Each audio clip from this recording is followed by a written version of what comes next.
Yeah, you tuned into the right place. Welcome to the rain. Golden Queuing.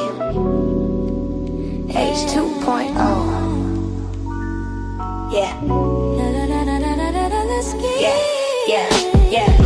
You're looking for a diamond, found a treasure in the rough.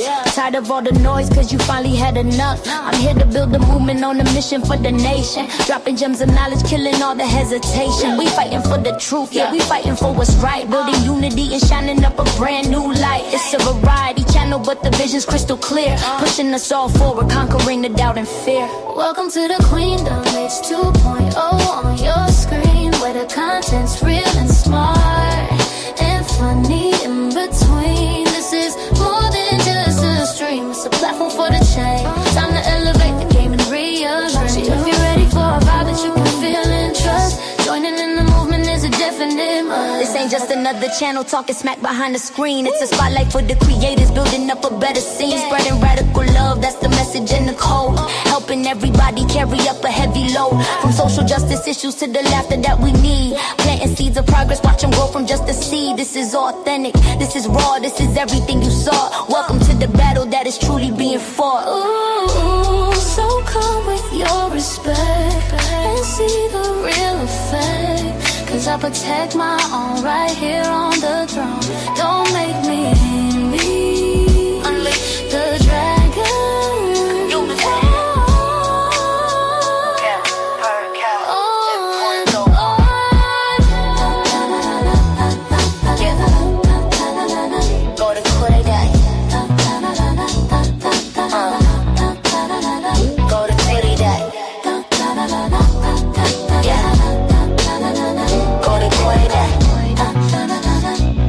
Subscribe, ring that notification bell. Yeah, you don't wanna miss a thing. Welcome to the family. Yeah.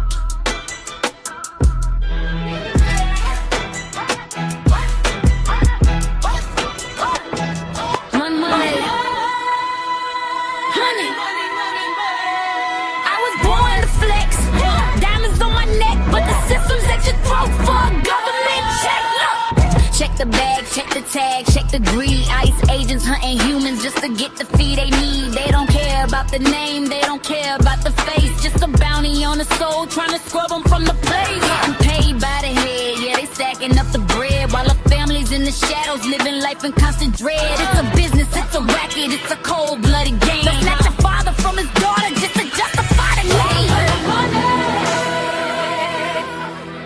ICE is moving through the night for the love of money. They're trading souls for federal life. For the love of money. They're apprehend anyone for pay. Doesn't matter who you are, they're gonna take you away for that lean, green. The system's got 'em on that knee. I need the racks, but not like that. No, I need the plaque, but keep the fat straight. YouTube views got 'em acting real strange. Selling out the culture for some digital change. Niggas clip the struggle, monetize the pain. While the agents in the street are washing blood with the rain. They getting paid to hunt, I'm getting paid to speak. The government is greed and the sports are so weak. Check the analytics, check the borderline. The greed in the district's gonna drive us out our mind. Apprehending for a bonus, that's a soul-crushing crime. That you have it, I'd rather have the truth. Stop trading our future and the spirits of our youth. Money, money, money, money. Money, money, money, money. Don't let the algorithm change you. Money, money, money, money. Your head full of tall. And standing tall for the people.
Hey y'all, what's up? What's up? What's up? It's your girl Golden. I'm back with another video, y'all. We got some more things we're gonna get in today. You know, we talk about the politics and stuff that's going on in the government and the world here. So we're gonna get into a few of those topics. But we also gonna get into some celebrity stuff too, y'all, because you know, every now and then we'll give it a little bit of dose of that. So anyway, it is about 1:10 p.m. here in the United States, Eastern Time in the Carolinas. It's a pretty nice day outside. The sun is shining. That snow that we had, y'all, is melting because it's getting back, slightly warm. And so, yeah, it's over for that. No more snowmen. I was walking outside today, and the little kids that was out there that made their little snowmans, the snowmans have melted and disappeared, child. They gone. But other than that, it is a pretty good day. I'm in a pretty good mood. I hope you guys are having a great day too. Respectfully, in whatever time zone it is that you're in, whether it's morning, afternoon, evening, or night. But yeah, y'all, we're going to get into a few topics. So let me go ahead and give y'all a brief synopsis of what we'll be talking about today. So first and foremost, y'all, we got to talk about KRISTI Noem and his DHS crisis, okay? So the Department of Homeland Security, KRISTI Noem, after months of tension regarding Operation Metro Surge and ICE enforcement, House Democrats, led by Jamie Raskin, are officially calling for her impeachment. A federal judge recently blocked her attempts to limit congressional access to ICE facilities. And with the recent fatal powwowings and unalivings in Minneapolis during federal raids, the pressure is now at an all-time high. Is Noem the first domino to fall in this new administration? We're going to get into that and find out.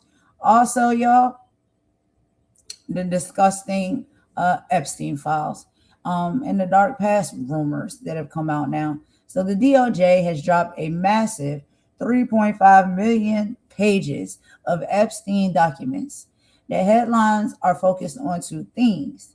Okay. Now, we're going to be talking about Melania Trump and how she is included in some of these Epstein files. While she isn't accused of crimes, the files contain photos of Brett Ratner, the director of her Amazon film, with Epstein and some young woman. Also, the safe files. The critics are calling out Deputy AG Todd Blanche, noting that while 3 million pages were released, another 3 million were reportedly withheld. We're seeing more ties to Hollywood elites and even Stephen Bannon mentioned in these logs. We also will be getting into Tulsi Gabbard as a whistleblower and that scandal that they say is a scandal. Over at National Intelligence, Tulsi Gabbard is in hot water.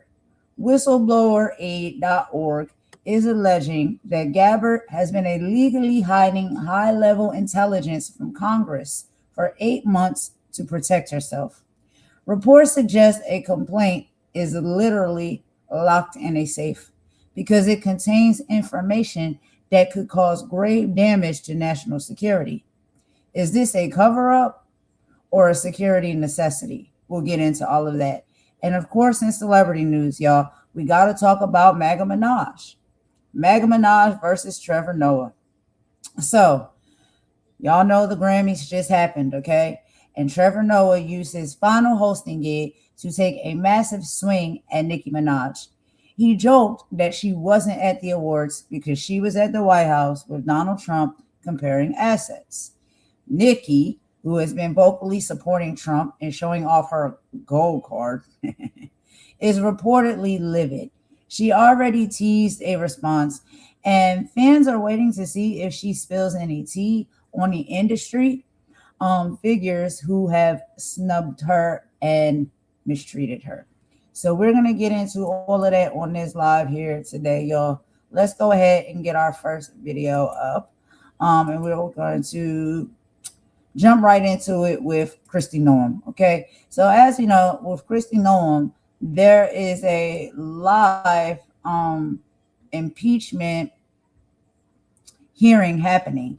And I have a little bit of that I want to show to you guys as far as her, how she showed up, how she was responding, and some of the questions that was being asked to her, and you can see her being put under, you know, a light, a flame, a heat, okay, looking a little crispy on the edges right now. But I want y'all to see a little bit of this if you have not seen it already. Yeah, people will, you know, they try to hold out best they can, you know, when the heat is on, but you always can kind of see right through. So let's go ahead and get into this real quick. So this is from ET Now News Network, and I'm gonna play a little bit of the conversation, which is actually live right now. So we're just gonna pop in where they're at this moment, but it's bouncing questions back and forth. It's like a ping pong game here. And KRISTI Noem is she's trying. That's what I'll say. But let's go ahead and get into it and watch it together. Give me just a second to get everything set up, y'all. All right, here we go.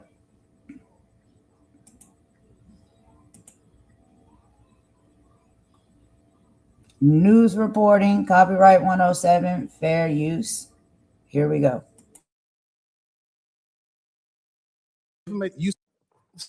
So you wouldn't come to this committee and say something you can't prove. I know you wouldn't do that, but you did. Madam Secretary, you and the gentleman from NCTC reference the unfortunate accident that occurred with the National Guardsman being killed. You think that was an unfortunate accident? I mean, It was a terrorist attack. wait. Look, I'll get it straight. Then you can He shot our respond. National Guardsman in the head. Look, Mr. Chairman, will you direct the witness to allow me to ask my question? It was an unfortunate situation, but you blamed it solely on Joe Biden. I want you to know who approved the asylum application for this same person. Mr. Thompson, this individual that came into the country. No, I want to know who approved. Congressman Thompson, I want you to understand. No. When this individual came into the country, he came under I'm not going to let you. Evacuation of Afghanistan under Operation Allies Welcome, was thoroughly vetted by the Biden administration at that point in time, allowed into our country, and then was never followed up. I want to remind everybody in Congress. Reclaim my time. We follow the law, and every asylum is supposed to have a check-in every single year, and the Biden administration failed to do that. They vetted this individual, allowed them into our country, and did not do The witness will allow the gentleman to ask his question. Yes or no? Who approved the asylum claim? The application on the asylum was thoroughly filled out by information that was gathered by the Biden administration. So the His Biden asylum- administration approved the asylum. The asylum application was put into place under the rules established by the Biden administration. Reclaiming my time. I don't want to file perjury charges against you, but I'm of the opinion that the Trump administration, DHS, your DHS, approved the asylum application. The asylum application moved forward under all of the information and vetting processes that were put in place under the Biden administration, which is when vetting happened. And that's what President Trump has changed. Under President Trump's administration. Reclaim my time again. When It's obvious you don't want to answer the question. Mr. Kent, you want a shot at it? The individual was vetted to serve as a soldier in Afghanistan, and that vetting standard was used by the Biden administration as a ruse to bring him here. Had we followed the standard operating procedures for special immigrant visas, that individual and none of the allies welcome people would have come to America. That's on Joe Biden. Gentlemen's Just time is answer. expired. That was the answer. Point of order, Mr. Chairman. That was a murder that took place in D.C. It was not an unfortunate incident.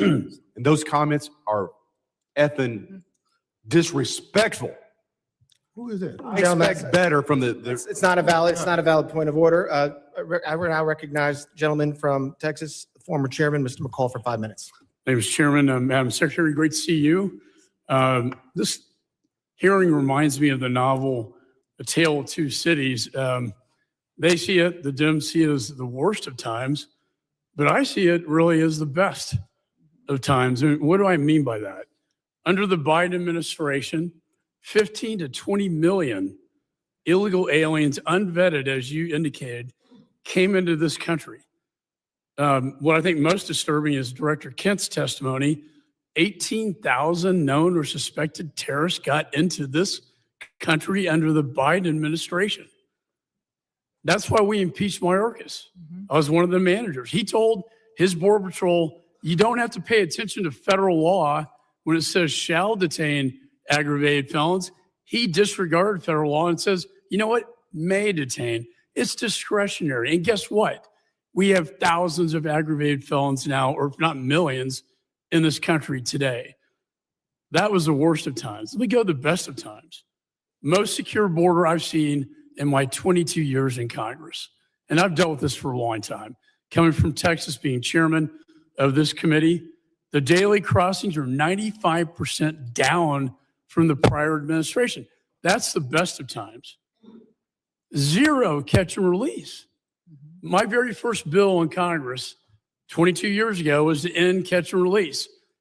22 years later, we finally have achieved that goal.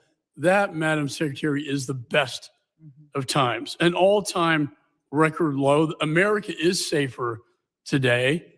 I feel so. And when I look at the Venezuelan vessels attacked, the president had every right under the Constitution, Article 2, international waters, cartels designated as FTOs coming into our country. When I saw the domain was available, I was like, I'm taking it, I'm trademarking it, I'm going with it. Iranian oil tankers headed from Venezuela to Cuba, getting around our sanctions that Congress passed. I'm finally seeing an administration flexing its muscle in this hemisphere, which has been neglected for so many years. So air, land, and sea is your charge. It's the military's charge as well. I see the land secure. I see the maritime borders getting more secure, and I applaud you for that. On the air secure piece, I chair the Special Events Task Force. That's FIFA, the Olympics, the 250th anniversary. Drones are the biggest threat as I see it. I see it in Ukraine and its conflict with Russia, and I see it across our border, and I see it at these events. If you could update me, and with the new NDA authorization to allow federal, state, and locals to work together to identify hostile adversary drones and take them down, can you tell me how that will impact your ability, Madam Secretary, to better secure these special events? Yes, thank you, Congressman McCall, and thank you for your leadership. I understand you're retiring, and I'm sad about that. You've been a statesman. Thank you for serving with such dignity. Thank you. The counter drone and drone technology that is out there today, frankly, our authorities haven't kept up with. And so thank you for that legislation. Thank you for giving us the opportunity to truly defend the homeland. Here at the Department of Homeland Security, we are going to be investing upwards to $1.5 billion into drone technology and counter drone technology and mitigation measures that we can deploy not just across different NSC events or large scale events that we're responsible for the security on, but also that we can use to partner with cities and states for celebrations and different things that they may hold as well. So we have the responsibility at the Department of Homeland Security for FIFA and the 11 cities that will be hosting the matches here in the United States, also the Olympics, the America 250 celebrations, also other national security events that happen, such as Mardi Gras and other events that are going on throughout the country. So this program that we will have will not only work within the events that the department is responsible for, but we will be able to sign agreements with states and cities to provide measures that they don't currently have. And we're working with the FAA as well to get what we need to be able to operate. And we don't want just to detect, we don't want to just monitor, we need to mitigate. We need to take these drones down. We need to. If I could add, my time's going to expire. There is so much technology out there today, counter drone technology, that I've been working to get into Ukraine to protect them from Russian drones that we can deploy at these events. I'd love to visit with you on that at a later date. And thank you for your service. Yeah, thank you. Gentleman's time's expired. I now recognize the gentleman from California, Mr. Correa, for 5 minutes of questions. Thank you, Mr. Chairman. And I agree with my colleague from Texas. It is a tale of two cities. Secretary Noem, Trump administration, you're going after the worst of the worst criminals, and we agree with you. The problem is 70% of the people you've arrested have no criminal record. You're going after non-criminal immigrants, U.S. citizens, and permanent legal residents. Donna Hughes Brown, Irish citizen, green card holder, 48 years in the United States. She also happens to be the mother of a U.S. Marine, sister to a retired Army colonel. She's in ICE detention since July. She tried to come back from Ireland, arrested, has been there since then. Her crime? She wrote 2 bad checks for less than $80 a decade ago. You arrested her, she's in custody. Her husband, Jim Brown, came to us and told us her story.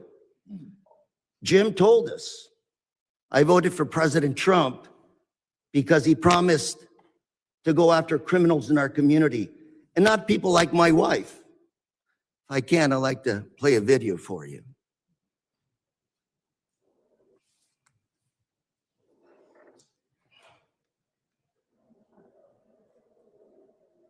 Then he also voted for President Trump. Yes, sir. Why did you vote for him? Because I was an idiot. 80% of the evangelical Christian people were lied to, if you really want to know the truth, and that's exactly what happened. They said criminal, and I believe criminals need to be off the street. I just want to make sure people watching this understand who you are. My wife and I, when we don't work, we're ministers. We help the needy. That's what we do. And that's who they're arresting. Now we've got Mr. Jim Brown before you. He's standing up. Hopefully you can talk to him a little bit. These people, Donna Hughes Brown, are not the individuals that should be deported. Another case, Narciso Barranco was beaten and arrested by masked agents while working as a landscaper. He's an undocumented immigrant, 30 years in this country, not a traffic ticket. Mr. Barranco is also the father of 3 U.S. Marines. 3 Marines. You want to make a movie of people like this. A man who comes to this country, instills patriotism in his kids.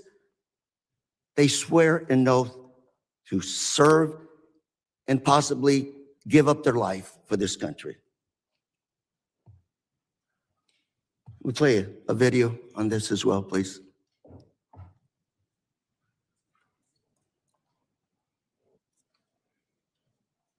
Masked federal agents were filmed pinning a man to the ground and repeatedly striking him in the head and neck before putting him in an unmarked car. The man in the video has been identified as Narciso Barranco and is the father of 2 active duty Marines and 1 Marine veteran. The Department of Homeland Security said an illegal alien was arrested by Border Patrol agents after he, quote, assaulted federal law enforcement, adding that Barranco, quote, swung a weed whacker directly at an agent's face. Video shared by DHS and reviewed by CNN shows Barranco running with a weed whacker, but does not show him striking officers. I also have with us today Alex Barranco behind you, a retired Marine. That's his father. And Alex, on behalf of myself, members here, I want to thank you for your service to our country, and we also thank your brothers for serving our great country.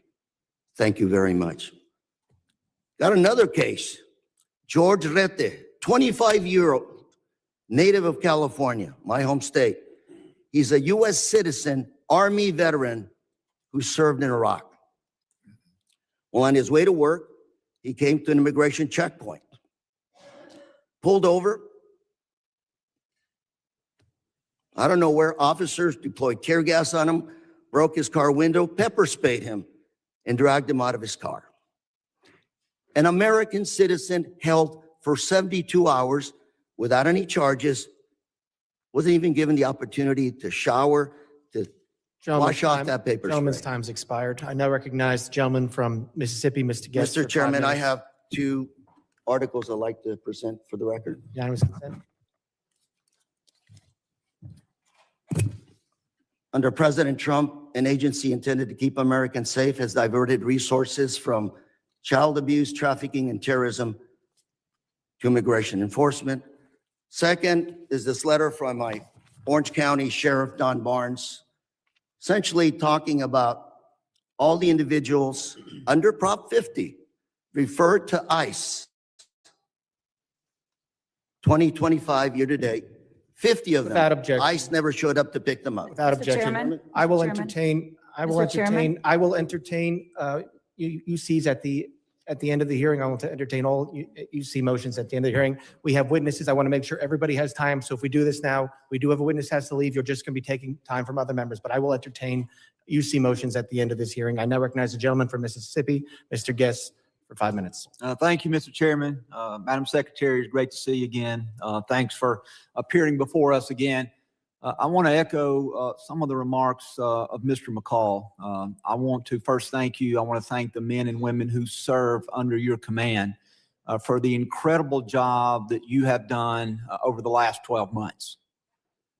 We have seen that you are active in enforcing the rule of law.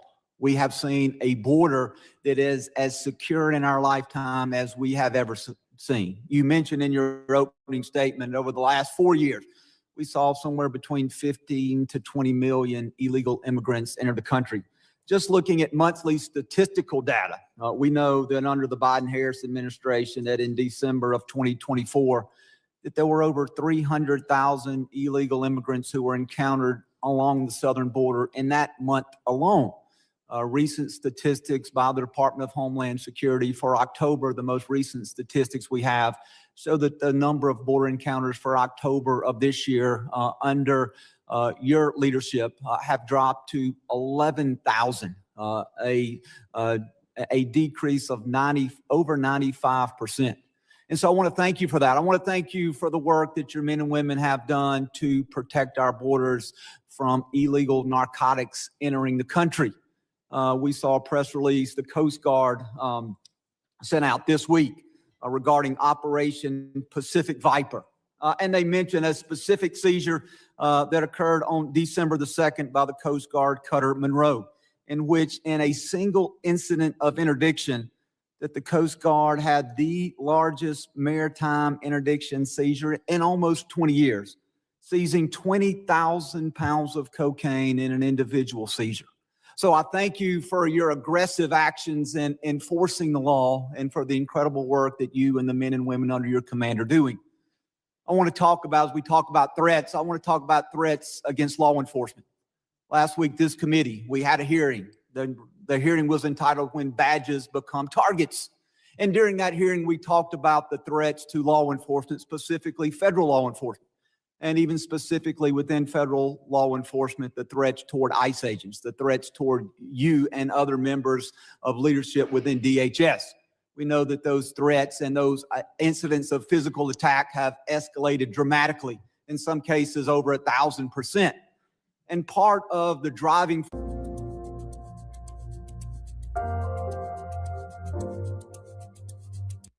against law enforcement. And I brought this up last week, and I want to bring this up again with you and give you a chance to briefly address this.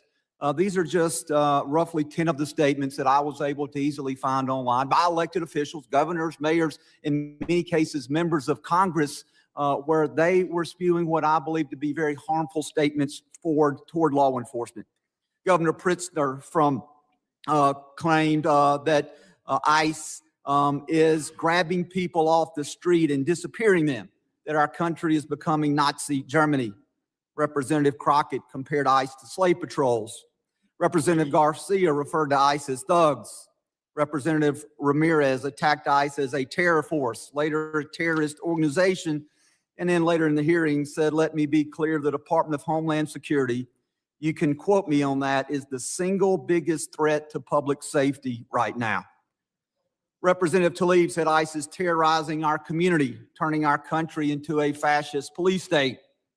Representative Jayapal called ICE agents deranged and said it's inspiring to obstruct immigration enforcement. Governor Walz smeared ICE agents as modern-day Gestapo. Chicago Mayor Johnson accused ICE of being secret police and terrorizing our community. Representative Lynch referred to ICE agents as the Gestapo and nondescript thugs. And Representative Frost compared ICE operations to some of the worst horrors and crimes against humanity in history. And so, Secretary Noem, I'd like to give you a few moments to, one, address these statements and to speak to how these statements place the safety of our men and women of law enforcement at risk. Thank you, Congressman Guest. I appreciate you giving me the chance to talk about this because I think the words that these elected officials have used to describe our law enforcement officers are horrific, shocking, and unacceptable. Every single American citizen should find the words that they have used to describe these men and women that took an oath to keep us safe unacceptable and needs to be pointed out that we are seeing the consequences of those words every single day by the violent attacks. 1,000% increase in Gentleman's violent time's attacks, expired. 8,000% in death threats. Gentleman's time expired. I now recognize the gentleman from Michigan, Mr. Tanadar, for 5 minutes of questions. Please remember to stick to the 5 minutes. Thank you, Chairman Garbarino. All right, y'all. So I wanted y'all to just hear a little bit of that. We're going to circulate through it because it is, being played on a loop live or whatnot. So as we go on to some of our other topics in between or at the very end of this live, we'll come back. We'll see where they're at then and the conversation that's being held. But as you can see, these are, for most people, boring hearings. I know a lot of people don't really like to listen to them or stay with it, for too long because it can get a little boring. I ain't gonna lie about that. But I do listen to these hearings and I like to hear out everything that's being said on all sides from each and every individual. And KRISTI Noem is there. She is being pushed. She is being challenged. She is being questioned, but she's also equally being supported as well. So as we can see, we are still in a place where there are two sides to the coin. But we're going to move on now, y'all, and go into a song break. After this song break, we'll get into our next topic for the live. And we'll be talking about, y'all, give me just a moment to get this set up here. New revelations after the DOJ released more than 3 million Epstein files. We're not going to stop talking about these Epstein files and this Epstein case, okay? Now, when I play this video for y'all, I'm going to put up the extreme trigger warning because there have now been photos that have been released. They're very disturbing, to say the least. And the reports on what exactly is coming out now is also equally disturbing. And so, I will just let y'all know that ahead of time. We'll be putting up the trigger warning for that. But let's go ahead and take this song break real quick, and we'll be right back and get into that report. And that will be coming from Pix 11 News station. Okay? All right, y'all. So let's play this song. I'll be right back.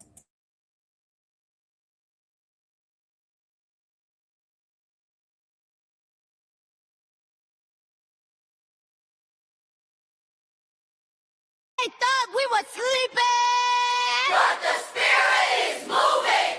1 weekend only lost the Fox in the DHS. Yeah. She was playing checkers while we dealing with this mess. And it's pretty in the street, nurse with illegal heat, hosted in a holster, but they killed him for the feast. Restricted to the cities, call it metropolis war. You're knocking down the Constitution on the bedroom door. AOP is split, master screaming, what's the price? Juana Luna's on the stand, yeah, she's skating on the ice. Oh! Can I get a witness? They stripped the bill, they removed the clause.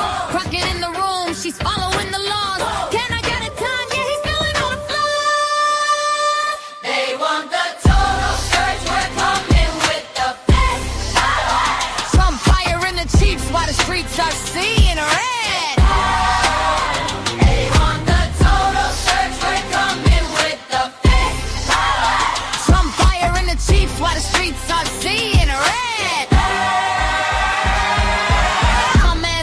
Senior, yeah, he dropped the bomb. Said bringing home an in is a crisis never calm. Gestapo Greg Bovino, yeah, he's heading for the gate. Ellison is smiling while the judges test the fate. Not credible, they said that he lied under the low chart. Unlock the Cabot City, no one sit in the goal. The rule is distance, persistence. Two way to the left, unlikely alleys fighting back against the state that's about to death. Rise up!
Well, we definitely see the truth now. It is all coming out.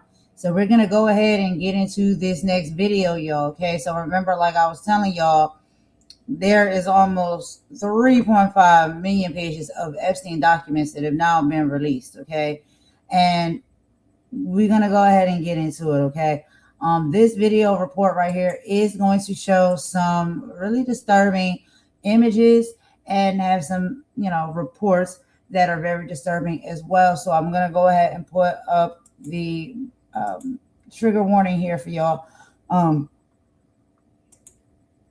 Yeah, let's just go ahead and get into it. I'm not going to say too much, okay? It's really nasty word. But the truth is coming out, as it always will. Sometimes it takes a while. People got to fight for it to get it to come out, for justice to be served, and we believe that it will be. But yeah, let's just go ahead and get into it. I'll meet y'all in the chat per usual. Victims' attorneys asking the judge presiding over the Epstein case to shut down the website that the federal government has released information on, saying that for nearly 100 women, their identities were not properly redacted. And now they've been publicly identified by this release. It includes dozens of nude photos and videos of young women, possibly teens. Attorney General Pam Bondi, in a letter to the judge, saying the department worked through the weekend with attorneys who've reached out to them and expedited removing documents that inadvertently were produced and contain victim identifying information. As for how this happened, going on to say that they've already taken down several thousands of documents and media that may have inadvertently included the information due to various factors, including technical or human error. The Justice Department finally releasing 3 million pages on Friday after missing a December deadline. The department saying some 500 attorneys and staffers working on the release. And now the NFL addressing New York Giants co-owner Steve Tisch and his relationship with Epstein. Tisch showing up more than 400 times in this file release, according to emails Epstein provided, scouting reports for women who he set up with Tisch. Tisch so far admitting he knew Epstein, but denies going to his private island. He's not been charged with any wrongdoing. We are going to look at all the facts. We're going to look at the context of those. We're going to try to understand that. And we'll look at how that falls under the policy. But I think we take one step at a time. Let's get the facts first. And after a protracted battle, the Clintons have reportedly agreed to be deposed before Congress on this matter. The late-night agreement on Monday, not yet finalized. The former president and Secretary of State had been fighting the move since August. It is the first time a former president faced criminal contempt of Congress charges and the threat of prison time for refusing to sit before the House Oversight Committee. Whoa. What's that? I just built a budgeting app in Base 44.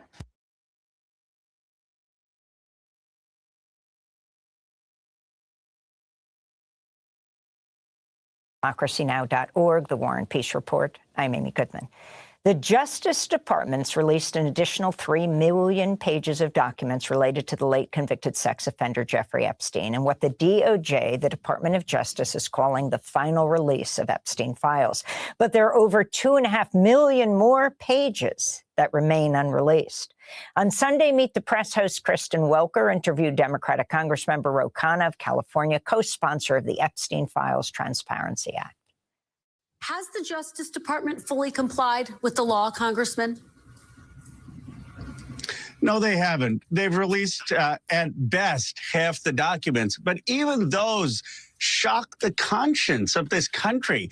I mean, you have some of the most wealthy individuals, tech leaders, finance leaders, politicians, all implicated in some way, having emails about wanting to go to Epstein's island, knowing that Epstein was a pedophile. It's frankly one of the largest scandals, in my view, in our country's history, and there is a demand for elite accountability. But the survivors' lawyers that I've talked to have said that the survivors are still upset. They're upset that many of their names accidentally came out without redactions, and they want to make sure the rest of the files come out. The New York Times reports the new files include 5,300 files containing more than 38,000 references to Donald Trump. First Lady Melania Trump, Mar-a-Lago, and other related words. Many of the references are news articles about Trump, but the new files also include an FBI document that summarizes allegations made against Trump by people who had called the FBI's Threat Operations Center tip line. The documents also reveal new details about Epstein's connections to the rich and powerful across the world. In one email, Elon Musk asked Epstein, quote, "What day night will be the wildest party on your island?" Unquote. Virgin Islands founder Richard Branson sent Epstein an email in 2013 saying he wanted to see him again, quote, "as long as you bring your harem," unquote. Emails showed Trump's Commerce Secretary, Howard Lutnick, arranged to visit Epstein's island in 2012, years after Lutnick had claimed he'd cut off ties with Epstein. Deputy Attorney General Todd Blanche said it's unlikely anyone else will be prosecuted. A group of Epstein survivors criticized how the DOJ had handled the release. In a statement, the survivors said, quote, "This latest release of Jeffrey Epstein files is being sold as transparency, but what it actually does is expose survivors. As survivors, we should never be the ones named, scrutinized, and re-traumatized, while Epstein's enablers continue to benefit from secrecy. This is a betrayal of the very people this process is supposed to serve," unquote. We're joined now by two guests. Vicky Ward, longtime investigative journalist, host and co-producer of the podcast series Chasing Ghislaine, the untold story of the woman in Epstein's shadow, which also became a TV series by the same name. Ghislaine Maxwell is expected to testify before Congress on February 9th. Eric Fudali is also with us. He's a partner and managing attorney of the Bloom firm, which is a victims' rights law firm. He represents 11 of Jeffrey Epstein accusers. Let's start with you, Eric. Talk about what came out in these documents and what didn't. In fact, one of your survivors, the people that you represent, was named over 500 times? That's absolutely correct. 538 times. And what's so baffling is this seems to be sort of the perfect storm between incompetency and an active cover-up. It's both. And it's so mind-boggling because they're withholding documents that they shouldn't be withholding, that the public deserves to see based on attorney-client privilege and some other very vague privileges. But on the other hand, they're showing documents that they shouldn't be showing because they contain unredacted names of survivors. 538 times is an outrageous amount of mistakes to expose a woman who was sexually trafficked by Jeffrey Epstein from Uzbekistan in 2009. And that is so significant because that is a year after Jeffrey Epstein got the sweetheart deal from Alex Acosta, which, again, not a lot of documents there explaining Alex Acosta's decision to ignore survivors and give Epstein this sweetheart deal. I remember seeing her I was very shocked in Washington when all the other survivors were there. Incredibly brave. She had decided just late the night before to present herself, right, to stand in solidarity from Uzbekistan. Yeah. But you spoke for her. Yes, absolutely. I spoke for her because she's still been hesitant to become public. Some of the collective empowerment of the other survivors really empowered her to at least show up and show her face. That was a really big moment for her. Remember, she was abused while Jeffrey Epstein was wearing an ankle bracelet from the Alex Acosta plea deal. So, I mean, it's really compelling. And now she wants to still remain private. She doesn't want her name out there in the grand, national news.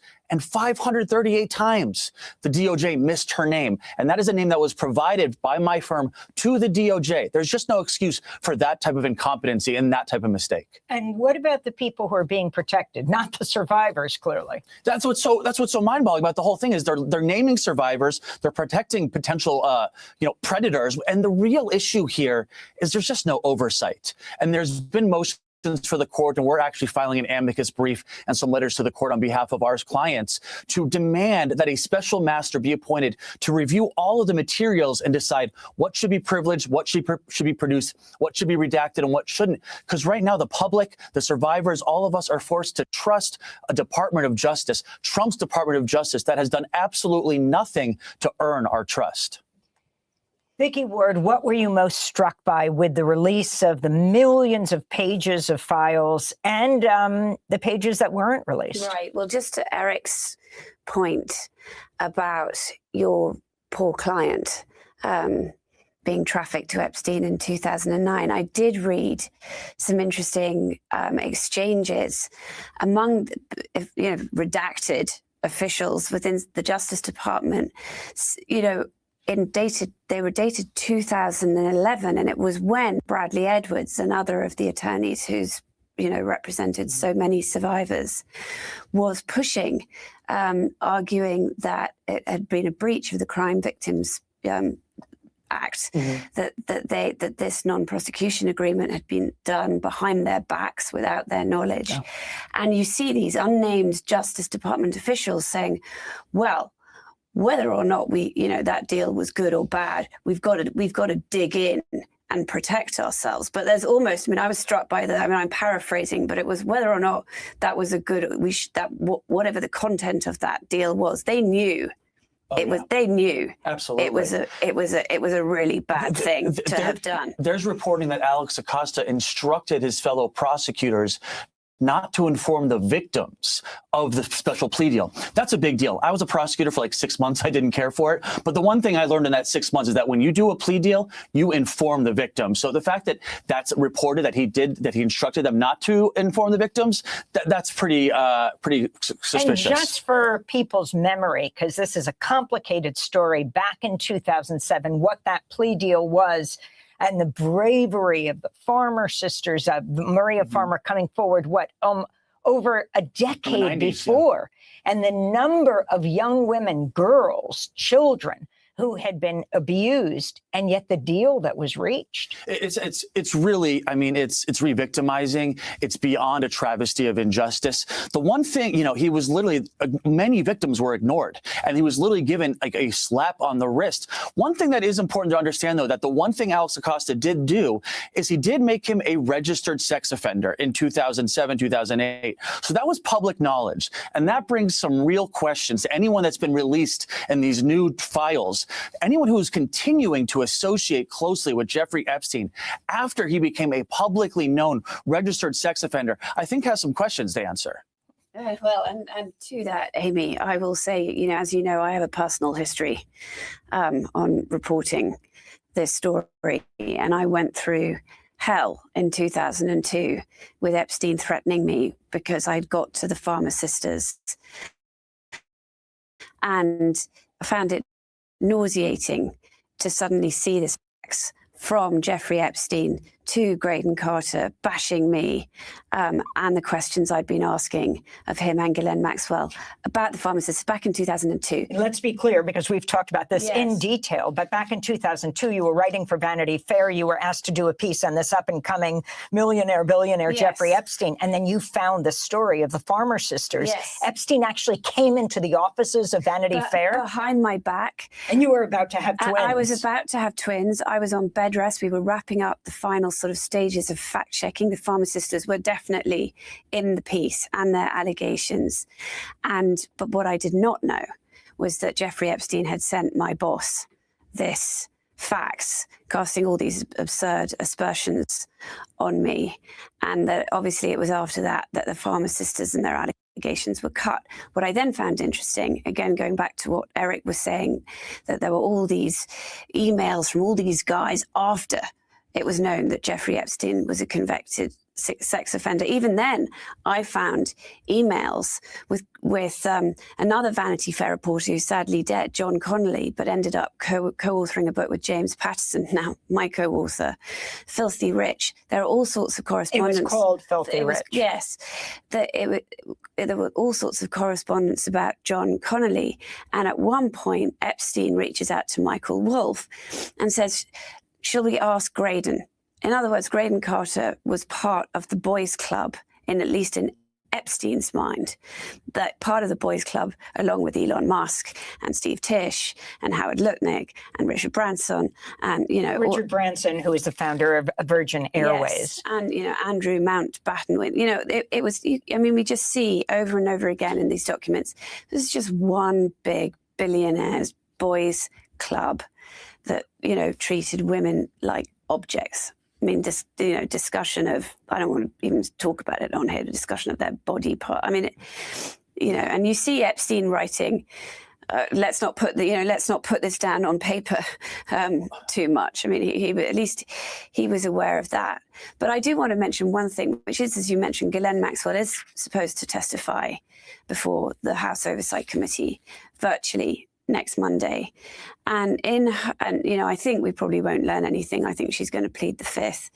But in her habeas corpus filing that she's filed as part of her appeal, she does talk about 25 men with whom settlements were done. And she claims that they were pressured into doing these settlements because of the criminal proceedings hanging over her. I have always said that my sources have told me this, that there were a lot of civil settlements done behind the scenes with men who, and if those settlements had not been done, maybe they would be being criminally prosecuted. When you now. say private settlements, you mean money settlements? Yes. With survivors? Yes, with non-disclosure agreements. And you represent 11 survivors, but the Uzbekistan survivor, the woman who came from Uzbekistan being promised a modeling deal, was 19? Right. It wouldn't have happened to her if Jeffrey Epstein back in 2007. Right.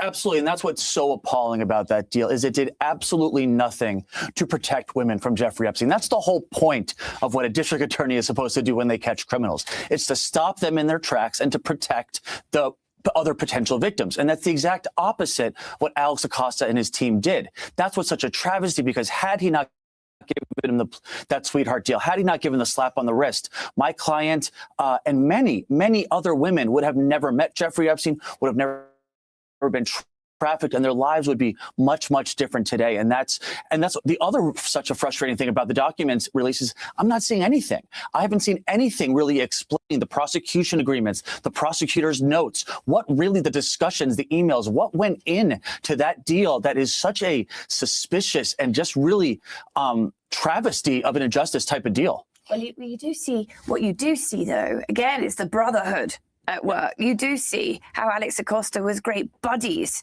with Jay Lefkowitz, another of the lawyers on Jeffrey Epstein's team, that Epstein was very clever, bringing in all the lawyers that he thought would be able to work, lawyers in the Justice Department for whatever reason. Alex Acosta, once he left his position in government, went into private practice in the same firm as Jay Lefkowitz. I mean, this is how the world works, really tragically.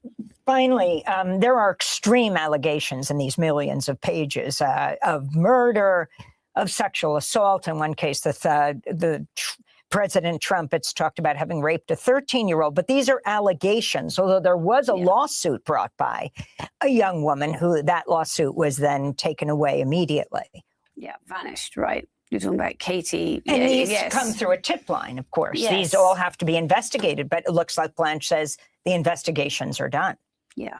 That's what he says, but he's also withholding documents, apparently, due to ongoing investigations or something very vague about that. And again, that's why we need a special master, someone to oversee this other than the Department of Justice policing itself. Because I don't believe the Department of Justice can be trusted to police itself when it comes to Jeffrey Epstein, because Jeffrey Epstein continues to be the only criminal I've ever, looked into who continues to get special treatment beyond the grave.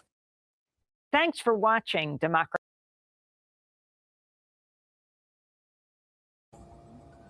All right, y'all. So I just wanted to go ahead and play a little bit of, that conversation and those reports. And again, we have to remember, as we're talking about this, a lot of these things, it is public record, some of them, and some of them are alleged.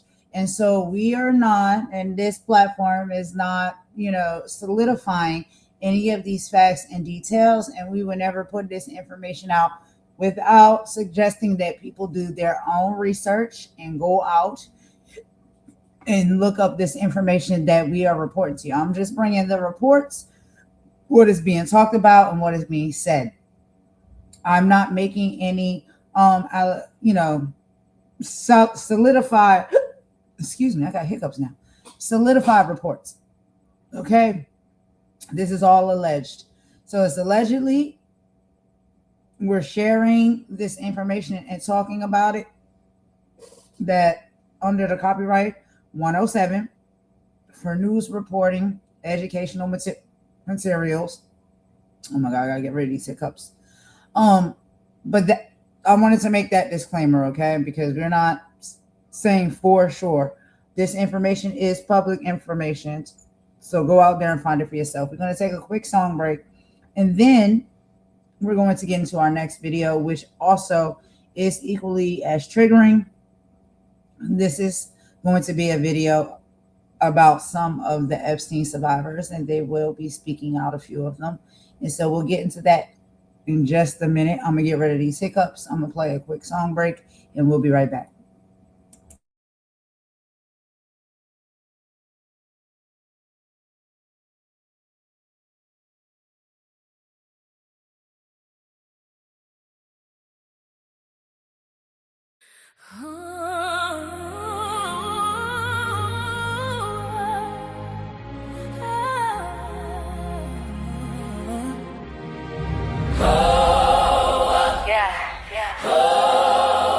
It's enough.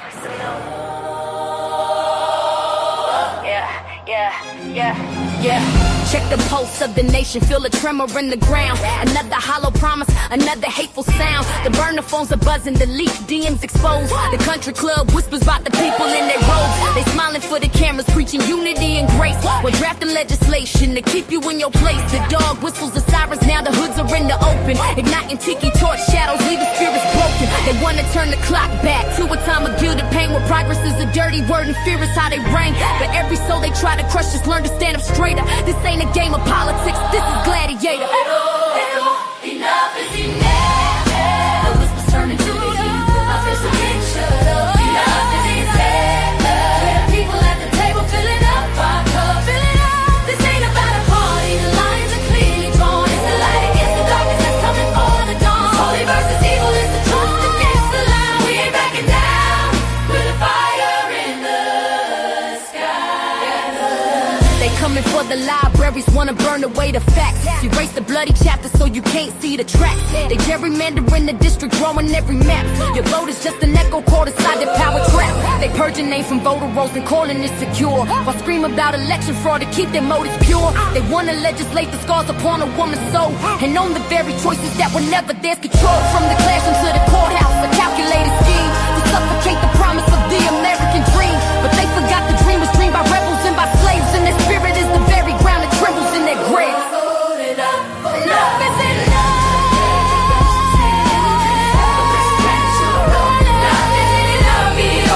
People at the table filling up our cup. This ain't about a party, the lines are clearly drawn. It's the light against the darkness that's coming for the dawn. Holy versus evil is the truth against the lie. We ain't backing down in the sky. They call this politics, they call it policy, they call it survival, we call it tyranny. They stand on podiums with a Bible in their hand, but don't know the first thing about the soul of this land. This is for the teacher hiding books up on the shelf, for the doctor taking notes to more than just himself. This is for the dreamer facing down an ice patrol, for every ancestor's prayer that paid a spirit's toll. Their power is an illusion, a fortress made of glass. Our strength is in the future, they are terrified to let pass this hurricane of justice, an earthquake of the soul. It's a holy fire raging, and it's out of their control. Enough is enough. Standing too long now that you can't stand. Enough is enough. The people at the table filling up our cup. Enough is enough.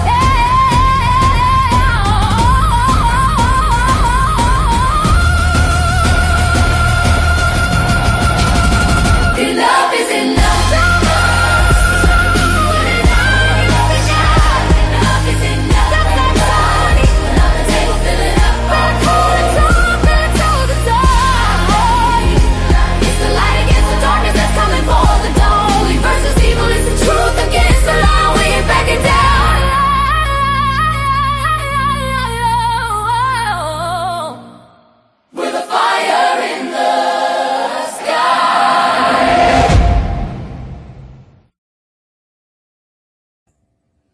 All right, y'all. So we're going to go ahead and get into this next video real quick, okay? I'm trying to get rid of these hiccups, so I really do apologize.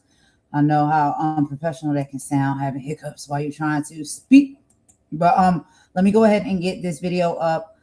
This is the next one that we're going to be playing, okay? And so, like I said, extreme trigger warning and viewer discretion is advised. Okay, this is Epstein survivors demand takedown of files that have been released from the DOJ. A lot of these files that have been released from the DOJ have not been released in the most safe way, because some of the survivors' names and information is visible on the documents. And so this is why the survivors are saying, you know, they're releasing the files. Okay, that's one thing, but they have their names, identities, and information that is connected to said file that is being released, because there's so many of them. I mean, there's so many pieces of paperwork and documents that I don't think the people are vetting them properly and in a safe way, to where they are redacting and removing the personal information of each of these survivors. And so they are speaking out against that. We know how significant that can be when your personal information is attached to a document or anything like that. We know about doxing over here on YouTube, okay? But it's not saying that we can't say that they are specifically doing this to dox the survivors. We can't be sure. But when these type of things do happen, it does put survivors in an unsafe place. So let's go ahead and get into this video. I got to drink some more water, child, to get rid of these hiccups. I'll be right back. We'll get into this together, and I will meet y'all in the chat per usual. Okay, let's get into it.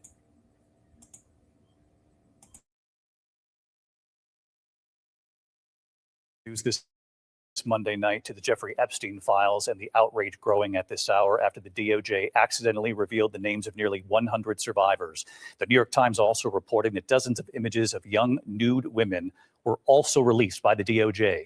What the survivors are demanding tonight, and here's Pierre Thomas. Tonight, fresh anguish for nearly 100 victims of sex offender Jeffrey Epstein after the Justice Department accidentally released their names and reportedly some of their images as well. Today, attorneys for victims demanding that all 3 million pages made public last week be taken down, telling a judge every hour matters. The harm is ongoing and irreversible. Deputy Attorney General Todd Blanche has acknowledged mistakes were made.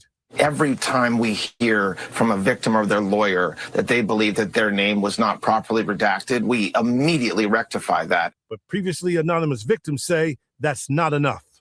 I have never come forward, wrote one woman, identified as Jane Doe. This is devastating to my life. Please, I'm begging you to delete my name. Tonight, fellow survivors like Danny Binsky speaking out. For survivors who have never, ever come forward, this is heartbreaking. And the New York Times reporting that DOJ published dozens of nude images of young women or possibly teenagers before taking them down when they were alerted. The latest DOJ release, which officials say is the last one, included hundreds of mentions of President Trump, most of them in newspaper articles. Trump and Epstein were friends in the 1990s. When Epstein was arrested in 2019, Trump said they'd had a falling out and hadn't spoken in 15 years. They released 3 million pages. It's like this is all they're supposed to be doing. And frankly, the DOJ, I think, should just say, we have other things to do. Trump has denied any wrongdoing. The Justice Department has said they found no reason to charge anyone else with crimes. But tonight, who's who of rich and powerful men forced to explain why they apparently maintained communication with Epstein after he was convicted of sex crimes. Everyone from Elon Musk to Giants co-owner Steve Tisch, to Trump's current Commerce Secretary Howard Lutnick, to Britain's former Prince Andrew, who was pictured in these photos leaning over a young woman lying on the floor. All the men say they have done nothing wrong and insist they knew nothing about Epstein's crimes. But tonight, UK Prime Minister Keir Starmer saying Andrew, who was stripped of his royal titles because of his entanglements with Epstein, should testify before Congress, saying Epstein's victims have to be the first priority. Tonight, DOJ says it has taken down thousands of pages of documents that may have included names and pictures of victims. A judge has scheduled a conference hearing for Wednesday to discuss whether more can and should be done. David, the victims say this is all causing them even more pain.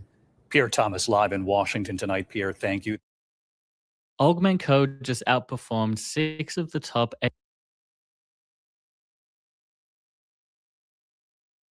EPSTEIN files are sparking outrage across the nation. The Department of Justice revealed the names of nearly 100 survivors in the latest batch of unsealed documents. And as Pierre Thomas reports, survivors are demanding answers and accountability tonight. Tonight, fresh anguish for nearly 100 victims of sex offender Jeffrey Epstein after the Justice Department accidentally released their names and reportedly some of their images as well. Today, attorneys for victims demanding that all 3 million pages made public last week be taken down, telling a judge every hour matters. The harm is ongoing and irreversible. Deputy Attorney General Todd Blanche has acknowledged mistakes were made. Every time we hear from a victim or their lawyer that they believe that their name was not properly redacted, we immediately rectify that. But previously anonymous victims say that's not enough.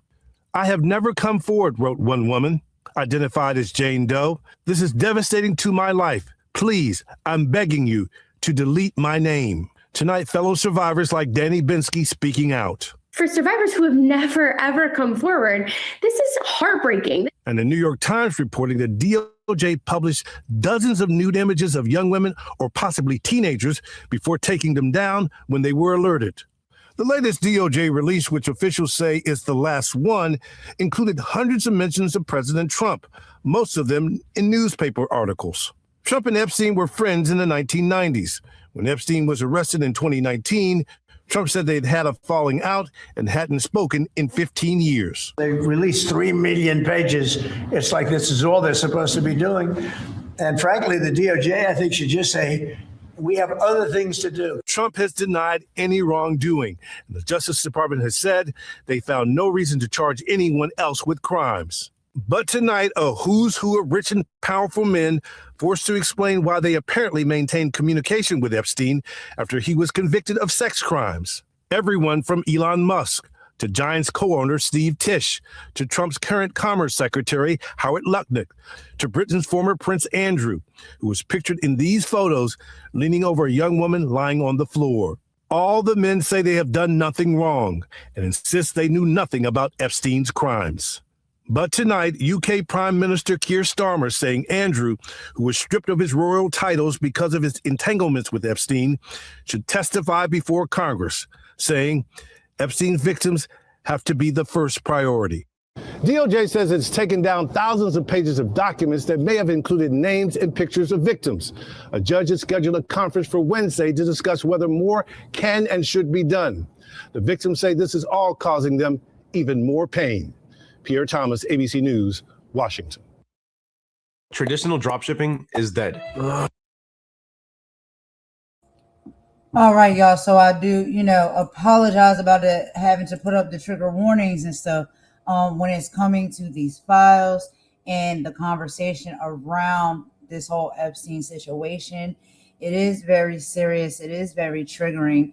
And as we can see, with these files coming out so quickly now and at mass amounts, that there is some, respectful reviewing of said files and redacting of survivors' information, images, and so on and so forth, because it's all just kind of being thrown out there. And I know a lot of people are like, this is good. We've been waiting for these files. We've been asking for these files. These files need to be released so we can really see what's going on. But we also have to remember that within said files, there are survivors and innocent people that have now, may have been young at that time, but they're adults now. They have children, they have families, they have careers, and their names, their images being released in a public way in these said files can add a lot of discord to their lives. And so this is what some of these survivors have been speaking up about. It's not necessarily the fact that the files are being released and the stories are being told. It's in the manner, in the way that they're going about doing it. And by releasing it in such mass amounts and so quickly, a lot of this information is not being covered or redacted, and it's putting some of these survivors in positions to where they're uncomfortable, they're embarrassed, or they may not feel safe. And so we have to remember when we're reporting on things like this and we're talking about things like this, there is a duty, I believe, when it comes to the people who are reporting or releasing these types of files and information and receipts and facts and all of these things, that they are keeping in mind that the individuals that were survivors or victims of these said crimes and injustices, their lives still go on. They are still out here, working, like I said, have families, have children, have husbands and spouses and things of that nature. And so we must be very careful when we move on reporting on things like this or releasing said documents and stuff like this, to not put anybody in harm's way, embarrass them, or expose them if they're not ready or in a position for that information to be released and that truth to be told. And it's not necessarily that all of these survivors want the world or the public to know that they were a victim or they were someone that was or underwent the abuses of Epstein and other people, or however it all goes down, right? There's some people, they have no problem with it. They don't mind having that information out there publicly. And there are some people that are more discreet and they wouldn't like it to be out there. They don't want it to be known that this is something that they experienced and they survived through and lived through and had to go through. And so we must be, understanding when it comes to that. And when we're putting out information like this, whether we're just reporting or we're trying to, show pieces of evidence for proof or receipts or justice, that we're doing it in a respectful way, and we're doing it in a way that we are keeping everyone comfortable. But at least not the ones that committed the crimes, but at least the people, the victims and the survivors of said crimes, comfortable. It must be drawn out in a way to where they feel comfortable, and things are not being done to put them in a place where they no longer feel comfortable. And so that's what that piece of report was about. We're going to go ahead and get into the next video, and then we're going to move forward. We're going to get up off of the Epstein file, but I want to make sure that we're talking about these Epstein files and we're having a conversation. We're not sweeping it under the rug. We're not being distracted away from it, because it's very serious. And we're here now. We're here now. This is what a lot of people were asking for. This is what a lot of people were demanding, and we're here now. Is it possibly being sloppily done or being done for some purpose, to expose or get back at somebody or hem somebody up? Perhaps, right?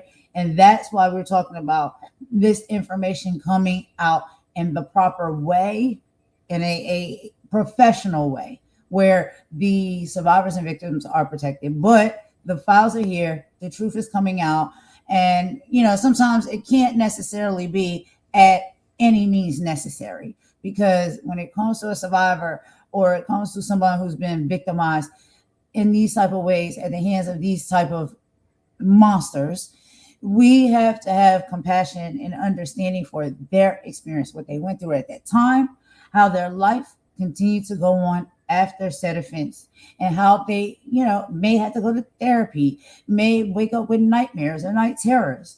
We don't know what people go through when they experience these type of traumas. And so we have to be understanding when it comes to that. And remember that there is a person on the other side of this offense. There's multiple people, right? There's the offender, and then there's the offended. We have to be, and keep in mind when we're doing things like this, to actually have an empathy and a sympathy and an understanding and a care for the individuals that may have been the survivors or victims. Anyway, I know I'm repeating myself. Okay, so we're going to go ahead and get into the next video, y'all.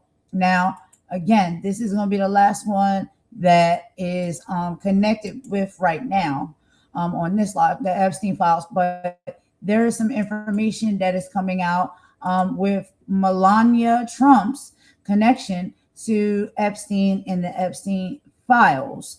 And so I'm going to go ahead and get into that. And that's going to be reported on from none other than Ben Masilis from the Midas Touch Network and podcast. If you guys have not subscribed or checked out Midas Touch, please do so. I promise you, y'all are going to see some really, really, really great content, and you're going to learn a lot by watching his platform. I know I have. And we also keep in mind that Ben is a lawyer now. And he also has a lot of lawyers around him all the time. So we are getting the legal facts from an integral place. And so I love watching and listening to Midas Touch and Ben's Network. And he also has a lot of other great co-hosts that come on, and other individuals with their own channels and platforms as well that partner with him to do great work. It's a family business. It's a really great platform, and I hope you guys support it and check it out. And we know that Midas also, or if you don't know, he has been under attack as well from Trump and his regime, because he tells the truth when it comes to Trump and this administration. And we know that this is what they don't like, the truth to come out. And so let's go ahead and get into this video, y'all. I'm gonna get this up on the screen. So this is, like I said, going to be Melania's dark past gets outed by the Epstein file release. Let's go ahead and get into it, and I will meet y'all in the chat per usual.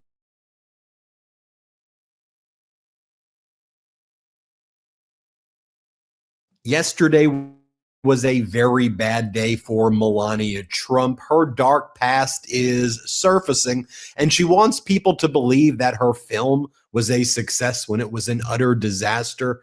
By the way, the Midas Touch Network broke an exclusive that Trump faith-based leaders, and I put that in quote, were encouraging bulk buys in order to try to manipulate ticket sales. I'll get to that in a moment. But let's talk about Melania's dark past surfacing.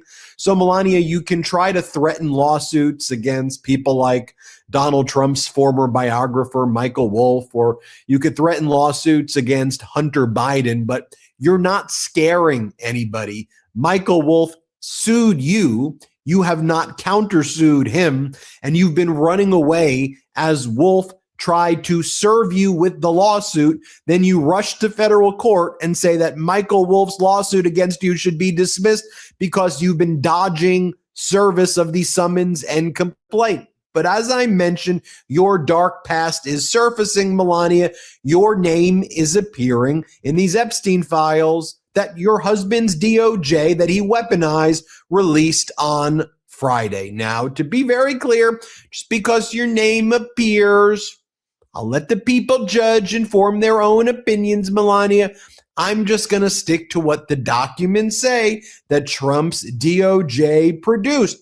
So, of course, there was the document that I covered on another video. So let me do that one first. But then I'll show the document next that talks about Epstein introduced Melania Trump to Donald Trump. I'm reading from the document. I'm not attesting to the truth of the matter asserted. I'm just reading documents from the files, and I'm letting my audience draw opinions however they see fit using my First Amendment right. So there was the October 23rd, 2002 email from you to Ghislaine Maxwell. Hi, G. I thought you didn't know Ghislaine. I thought that you didn't have a relationship. You had a nickname for her. You called her G. You're also in photos with her. But dear G, how are you? Nice story about Jeffrey Epstein in New York Magazine. You look great on the picture. I know you are very busy flying all over the world. How was Palm Beach? I cannot wait to go down. Give me a call when you're back in New York. Have a great time. Love, Melania. So you had nicknames for Ghislaine Maxwell. You plan to meet again in New York, in my opinion, based on this email.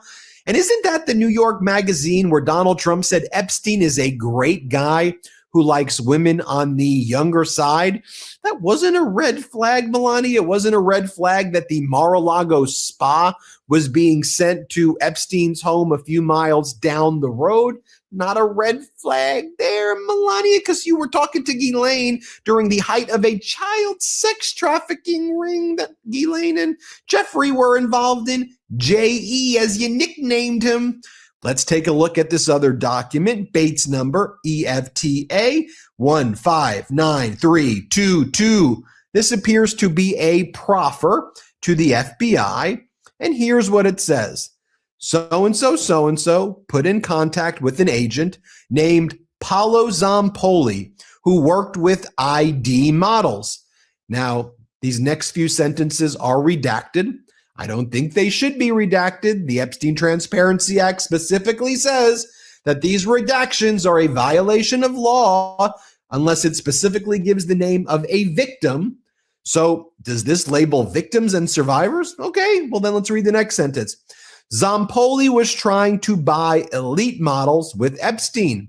Epstein introduced Melania Trump to Donald Trump. So they're saying Zampoli wanted to buy elite models with Epstein here, and Epstein introduced Melania Trump to Donald Trump. I thought, Melania, you said Zampoli was the one who made that introduction. Was it Zampoli and Epstein? I'm just asking questions, as I have a right to do under the First Amendment. Goes on to say, Epstein was visiting Zampoli at the agency when there was casting auditions for models. Epstein was looking through portfolios and saw photographs of her wearing only swim bottoms. Blank and Zampoli were at nightclub with Epstein, who was there with a woman who believed was, and all this is redacted, someone called either a girl or Epstein and invited, this is redacted, to dinner, went to Epstein's residence on 71st Street in Manhattan. This was the first one-on-one interaction that seems like a Jane Doe had with Epstein. Epstein made her wait. She heard him playing the piano. Jane Doe did not recall if she went upstairs. Jane Doe and Epstein had dinner in the dining room. This was straight ahead. When you walked into his home, Epstein asked Jane Doe what she liked to do. Jane Doe told Epstein she liked studying and that she was a good student. They talked about travels and Jane Doe having a model contract in Japan and South Korea. Jane Doe mentioned that she thought there was a lot of Russian prostitution. Epstein told her, that's what I like best. Jane Doe recalled Epstein saying something that made her uncomfortable. Epstein gave Jane Doe a tour of the house, took her to the massage room, had her lay down, took out a vibrating thing, and rubbed it on her. Jane Doe told him to stop. Jane Doe described the massage room as small, very dark room on the same floor as the master bedroom. A driver took Jane Doe home, and she remembered being very tearful in the car. And the next morning or a day later, Jane Doe recalled that Epstein called her. Jane Doe was unsure how everything progressed from there. Epstein may have offered her an English class, which Jane Doe attended. Melania, why is your name on that document? Melania, why is it on that document, Melania? I thought you said Melania. Then there's this handwritten note in the Epstein file.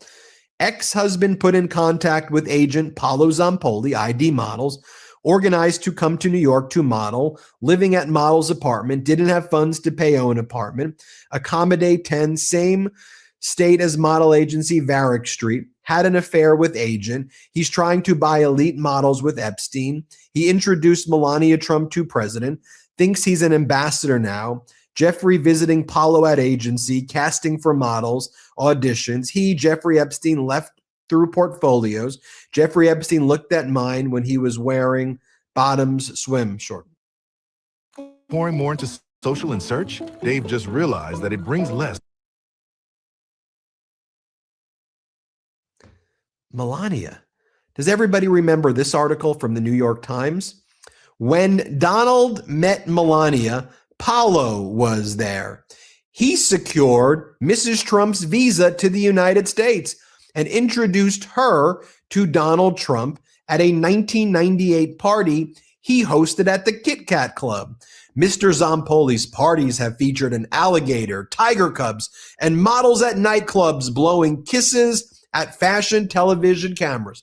So Zampoli owned his own modeling agency. And his agency brought in young ladies or girls, unclear the age, from Eastern Europe. Then these young ladies would go to the Kit Kat Club parties and meet wealthy men at the Kit Kat Club. That's how Melania met Donald. Melania's telling is Zampoli through this party at the Kit Kat Club. She says it wasn't Epstein. But it's interesting because if you look at these proffers and statements from the Epstein files, what they describe is Epstein and Zampoli wanting to merge their modeling agencies or work together to buy other modeling agencies. By the way, Trump owned modeling agencies at this time, and Epstein and Donald Trump and Zampoli were all kind of copying each other's modeling agencies. And Melania is mentioned in these reports.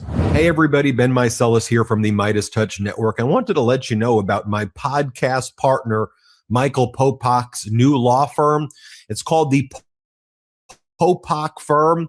Michael Popak's pursuing his dream of starting his own law firm, really based on the popular demand by all the Midas Mighty and legal AFers who are approaching Michael Popak with their cases and saying, can you help us? And at that time, Popak was not able to. So he went out on his own. He started the Popak Firm, where he is now handling catastrophic injury cases like car accident cases, trucking cases, malpractice cases, big negligence cases, wrongful death cases. So if you or someone you know have a case like this, the consultation with Popak's firm is free. Give him a call, see if you have a case. It's thepopakfirm.com, thepopakfirm.com, or you can call 877-POPOK-AF, P-O-P-O-K-A-F. So 1-877-POPOK-AF. Give Michael Popak a call. And I'm really proud of you, Popak. Thanks for all the hard work you're putting in. She's referenced in other files as well. In a January 21st, 2018 email between Epstein and Michael Wolff, they say the following: from Epstein to Michael Wolff, Achilles heel, Melania. Transcript: Melania focused on dates of porn star, before birth of Barron or after. They also now have 2 armies of people escorting her kids to school.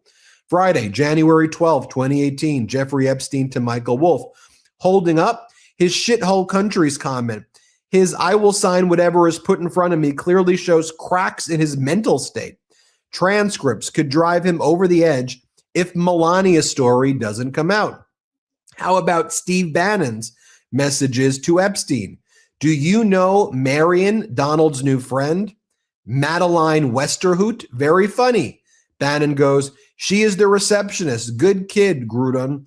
Came from RNC. Epstein goes, knee pads. Doing God's work. Bannon says LMAO. Epstein, he's much more calm, but the sight of him in the residence in his undies is hard to fathom. I'll give you details when I see you. Then they go on to say, the 2 things he dreads at the moment is that an email from his ex saying he has a small dick and his transcript. The staying away from family over holidays is a huge tell. That's for Madeline. Whoa, wake up, dude. She has a way about her, saving the world in my view. Then we really need an intervention. And they are describing what they suggest is Madeline and Donald Trump. Excuse me, sir. How old were you when you made your first million? What is this for? I'll let you read into it however you want to read into it. But Trump's personal assistant, Madeline Westerhout, was fired after alleged comments about Ivanka and Tiffany. By the way, here's Melania and Zampoli at the time. You see them right there. So that brings me, by the way, to this other piece of news right here, an exclusive that the Midas Touch Network brought. White House advisor pushed bulk sales for Melania movie. You know, Jeff Bezos put $75 million or more into this movie of Melania, and they're trying to brag that they're like, this broke records, $7 million it earned in its first week. That's not a good thing when you lose. I guess it's Trump math. Losing $69 million is a huge win right there. But here's what we're learning as well, Melania. Supporters are encouraged to buy group tickets and private screenings from a faith group, from a Christian group. It says, bulk sales of the new documentary, Melania, are being promoted through emails from the National Faith Advisory Board, a faith coalition led by Paula White Cain, who served as a senior advisor in the White House Faith Office. It says the film had almost $7 million from the opening weekend. There's Pastor Paula White Cain using her religious position to apparently sell Melania tickets. The message encourages supporters to purchase group tickets. Let's look at what the message was to all of these Christians who are part of this group who got the message. Melania movie in theaters. Let's support our First Lady. Book with your group. So it's like your Christian group needs to go and buy out theaters. I guess that's how you're going to become closer to God, right? Why supporting this film is important. For years, our First Lady's story was talked about, but never told, judged without being understood, and reduced when it deserved depth. Let's take this film all the way to #1. And then it talks about buying out theaters for $1,500 and $3,000, and that will go to the ticket sales that ultimately get reported. Then Melania and Trump have their embarrassing state regime media, which called itself Fox News. You have Kayleigh McEnany said, you know, my mom went to see it. There was standing room only. Standing room only isn't a thing in movie theaters. But here's what they're saying on state regime media. Play this clip. It soared past expectations, bringing in more than $7 million at the box office in its opening weekend. Now, that is the most of any non-concert documentary in a decade. Now, legacy film reviewers were so certain that it wouldn't do well. Well, they would be wrong.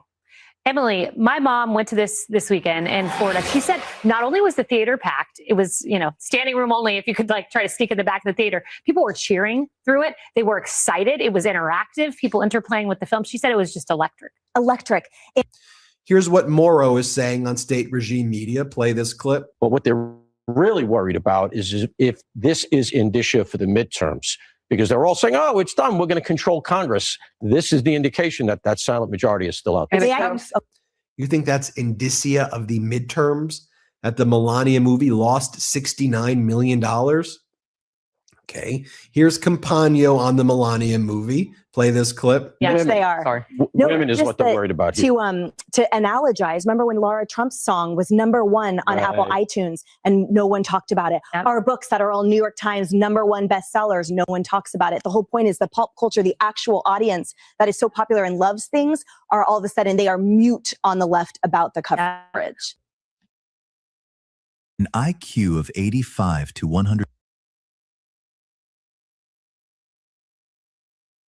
And also, okay, I mean, it's just like the clowns, like clownish fascists. And here's Melania with Brett Ratner right here, her director. Take a look.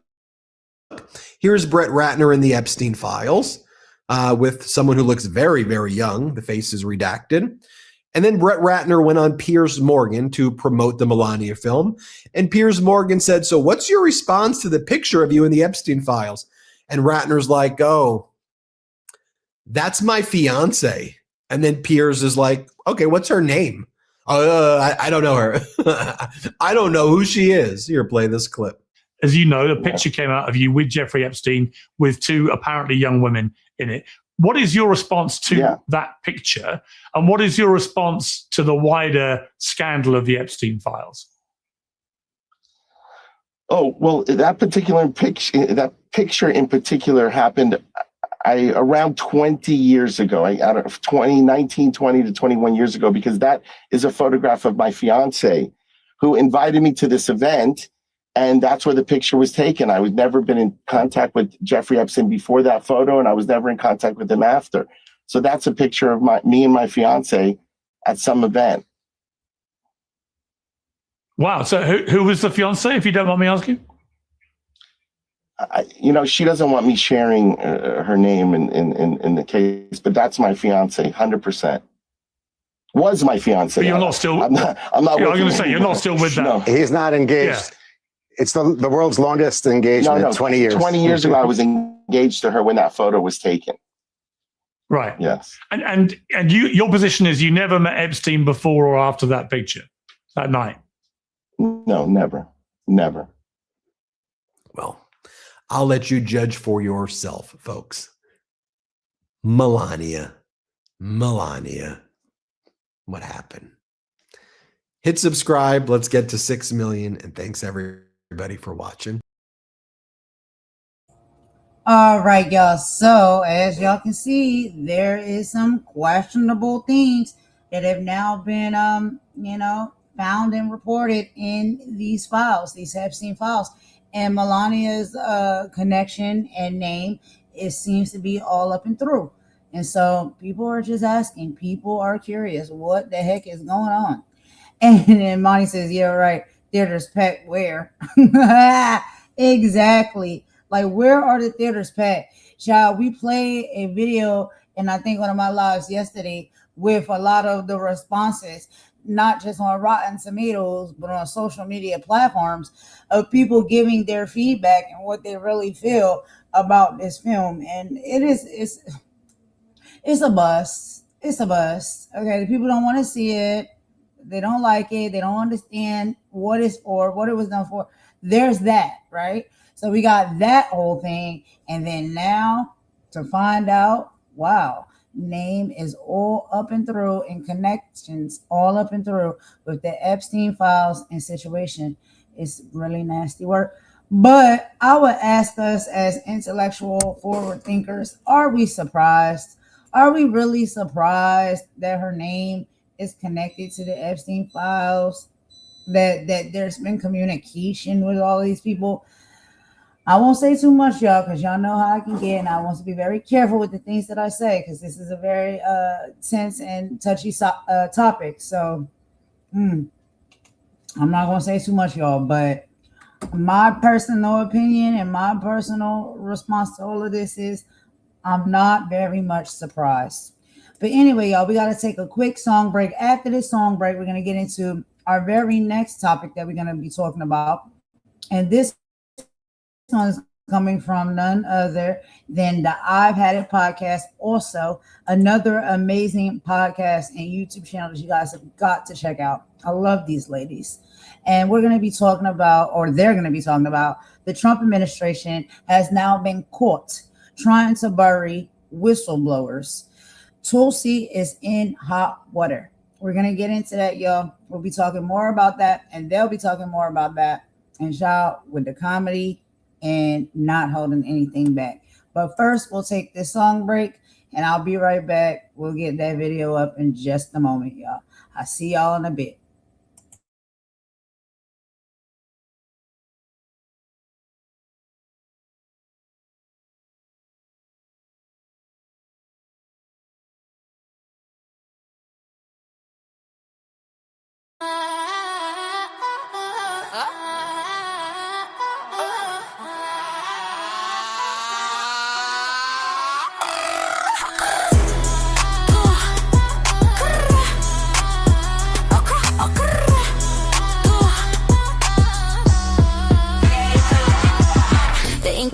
On the bill is looking faded and frayed. The fourth estate is corporate owned and heavily paid. They're trading in the facts for a narrative fabricated. If you leak the truth, you get deleted and degraded. Look, the teleprompter's glowing with the scripted out deception, a digital infection to manipulate perception. They steer the conversation in a singular direction, while the First Amendment's dying with no hope of resurrection. It's a manufactured crisis, yeah, they're selling us the fear, whispering the lies until it's all the people here. They call it fact checking just to keep the vision blurry, while they bury every whistleblower in a frantic hurry. Silence in the streets, silence in the booth, a total moratorium on anyone with truth. They're tearing out the pages, yeah, they're burning down the fence. A war against the people and against our common sense. It's the sound of the violence, it's heavy and it's cold. It's the sound of the violence, it's heavy and it's cold. Check the independent outlets, yeah, they're catching all the heat. The ones who skip the press release and actually hit the beat. But the algorithms weaponize, the reach is getting throttled. The spirit of the journalist is suffocated bottle. They shadow ban the brave and they platform the fake. It's a psychological game with the highest of stakes. If you don't toe the line, then they label you a threat, putting filters on your mouth like a suffocating net. They claim they're stopping harm, but they're only stopping thought. Democracy is auctioned and the airwaves have been bought. The gatekeepers are frantic, they're losing their control, so they're trying to put a padlock on the collective soul. They're cutting the wires, they're pulling the plugs, treating the seekers of truth like the thugs. From the boardrooms to the courtrooms, the pressure is rising. The depth of the discourse of what they're devising. The spark in the dark is a beautiful thing. Let the bells of the rebels and dissidents ring.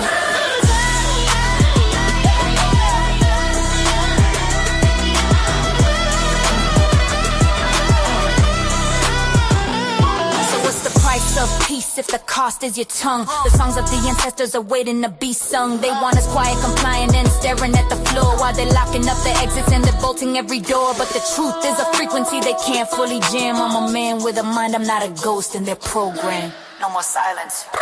The loudest thing in the world is the truth they try to hide. Keep the mic on, keep the eyes open. Keep the eye camera silent. Keep the eye camera silent. Keep the eye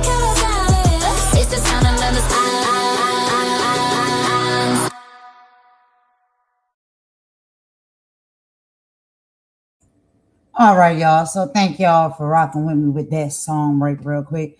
I think it's kind of actually ties into everything we're talking about, you know. But anyway, let's go ahead now and get into this conversation over here with I've Had It. Child, I've had it too.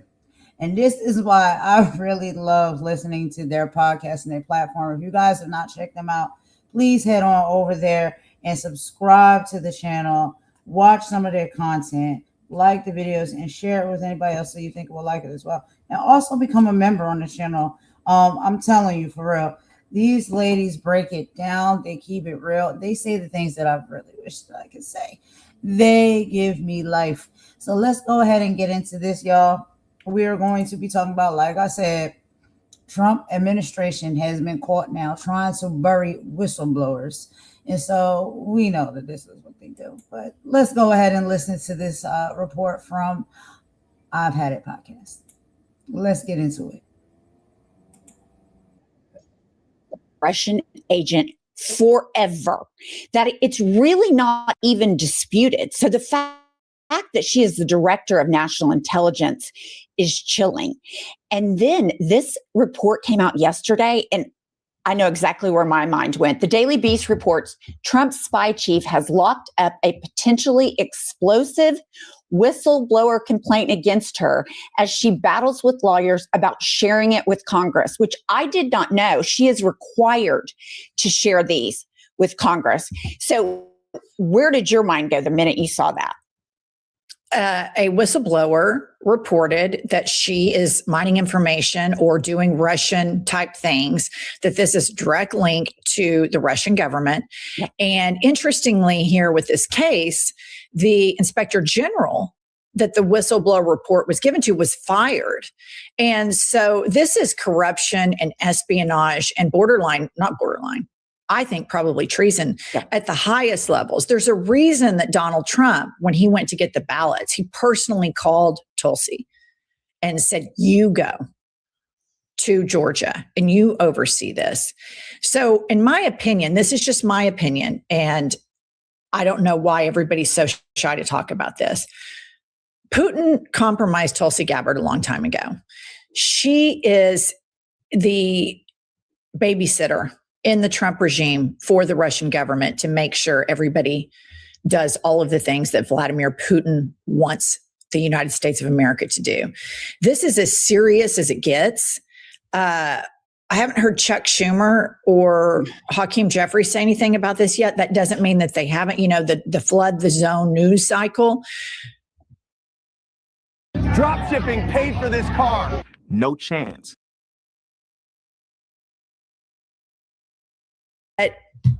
Again, my frustration with being an American right now is there are all of these, not just red flags, like the flag is completely on fire with a nuclear bomb attached to it, flashing.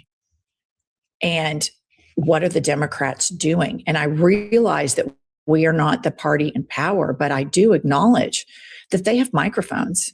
Mm-hmm. And if you remember, now listen, I can't stand Andrew Cuomo. I think he's a piece of shit. But when COVID was going on during Trump 1.0, and Trump was like, yeah, you got to inject bleach or you can put lights up in the body. And he's acting like a complete nut, right? I mean, it's a day in Trump's America.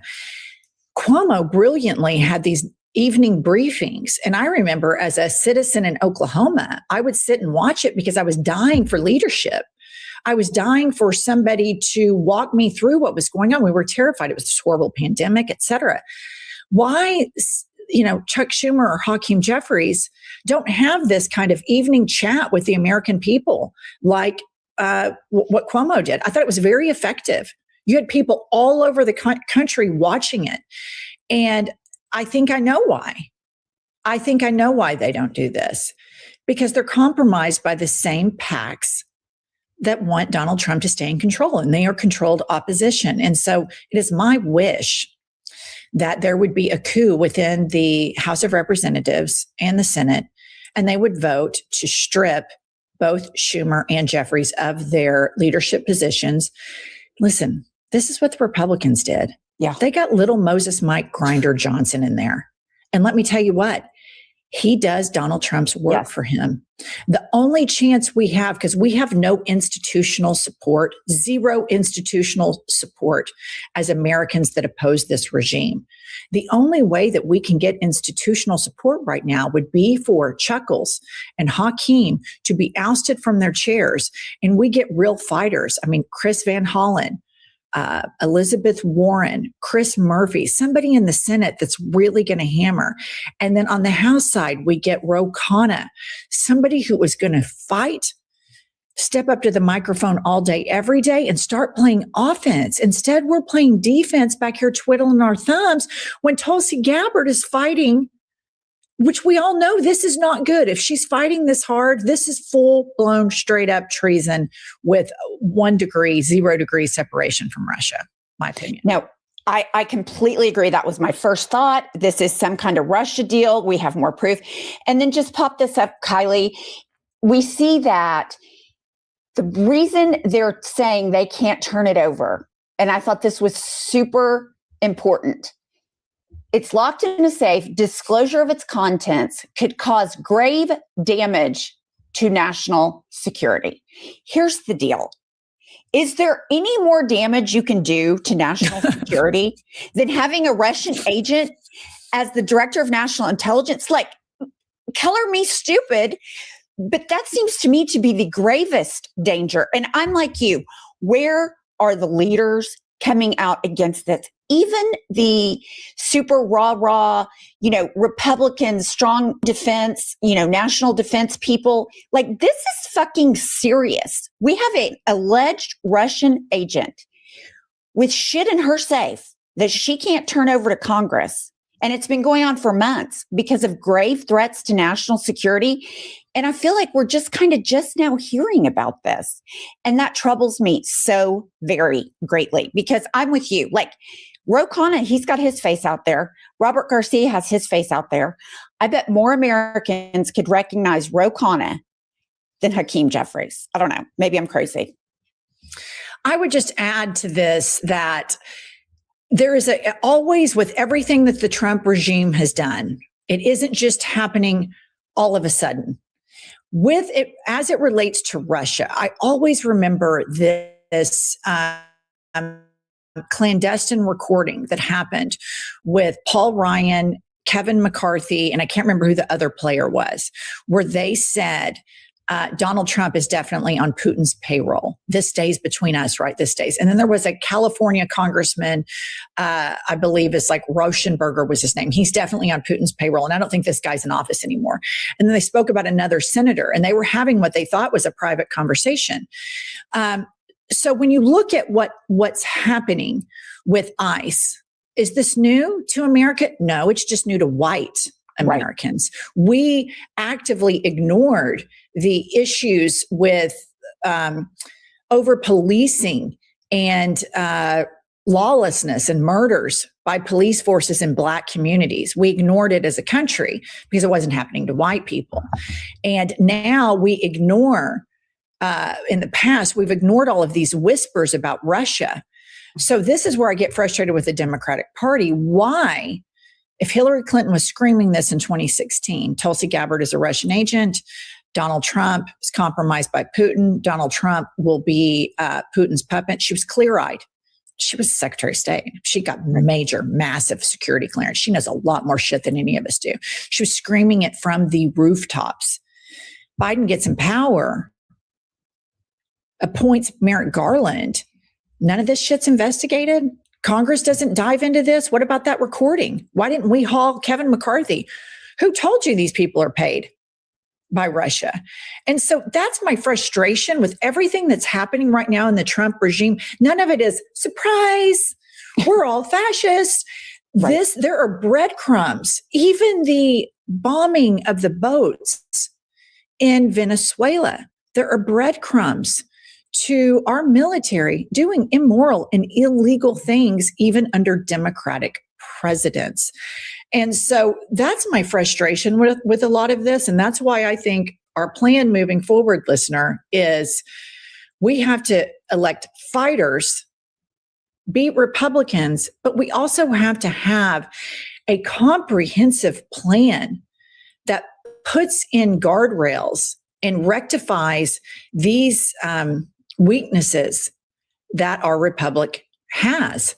Because Tulsi Gabbard, clearly this is some really bad shit locked up in a safe. And that I would say the biggest national security problem we have isn't her, it's Donald Trump. Right.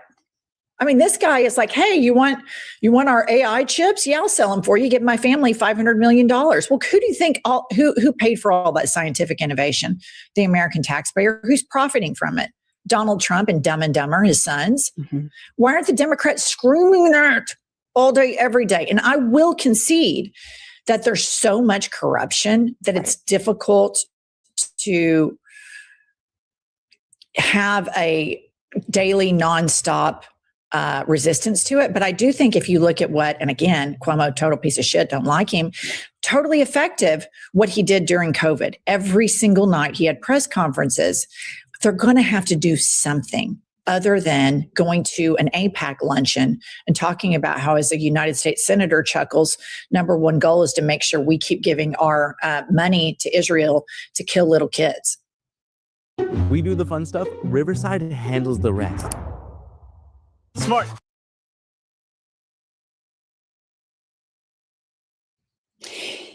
You know, when I think about this and I look at the last 13 months, I just have no confidence that we have leaders to do that. Certainly not. I mean, we have some, but I know you've screamed this, but when you just look over the course of all the things that have been allowed to go on in this administration, starting with DOJ, Tulsi Gabbard, just down the list, you know, Pete Hegseth, Secretary of Defense, Pam Bondi, he wanted to appoint Matt Gaetz. Nobody has stopped it. Nobody has even tried to stop it. So moving forward, looking what's happened over the last 12 months, I look into the next 24 months. I'm sorry, to the next 12 for the full 24 months. And I am terrified of what's going on right now.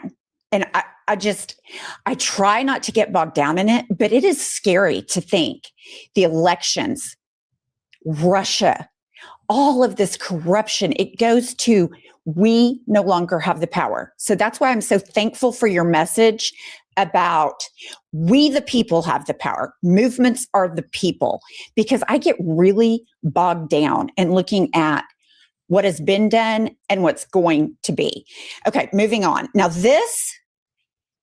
we know Elon Musk paid $300 million to the Trump campaign to stop investigations into himself. And he's done it. He's absolutely done it. Stolen all our data, committed all kinds of crimes, in my opinion. But this happened today in France, and I, for one, am delighted. French offices of Elon Musk's X platform raided by Paris cybercrime unit. Here's the deal. Both ex-chairman Musk and former chief executive Linda Yaccarino have been summoned to appear at hearings in April, while ex-employees will be questioned as witnesses, according to the Paris prosecutor. Paris prosecutor said the investigation was broadened to include Gronk's sexualized deepfakes. So this tells me, yeah, they're investigating Gronk and the AI sexualizing all that. He's doing the same kind of corrupted shit in the EU that he is in the United States. Unfortunately for Elon Musk, he hasn't been able to buy the government of France like he has the United States government. So we'll see what happens with that. What do you think about that? The interesting thing about what's happening in France is when you look at the Epstein files, Peter Thiel and Jeffrey Epstein have conversations about how Russia is funding Marie Le Pen. And Marie Le Pen is the far right Russian puppet of France. And she has tried and tried to win, and she hasn't won yet. And hopefully she never does. And in the United States, Putin's far right puppet, of course, as everybody knows, is Donald Trump. And so you have all of these things, believe it or not, are all linked to the Epstein files.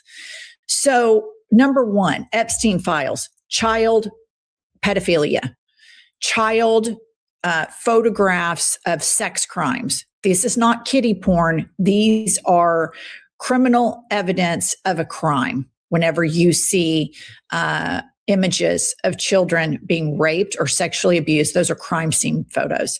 Well, that's what the Epstein files are all about, on the one hand. On the other hand, beneath that, those horrible crimes against children, is an elite network of men that are trying to change the world order with really bad players involved in it. Putin, Ehud Barak, the former prime minister of Israel, really decisive language in there from credible sources that Jeffrey Epstein and Ghislaine Maxwell are Mossad agents that are getting compromising information on people. So it makes a lot of sense that Elon Musk has a blind spot to all of this. Number one, his own father was accused of sexual abuse by his stepchildren and biological children. Number one. Number two, Elon Musk, despite saying, oh, I didn't have anything to do with Jeffrey Epstein, he's begging in these files. I mean, pathetically begging. When's the big wild party, guy? And then all of these tech oligarchs, Peter Thiel, are connected to all of this.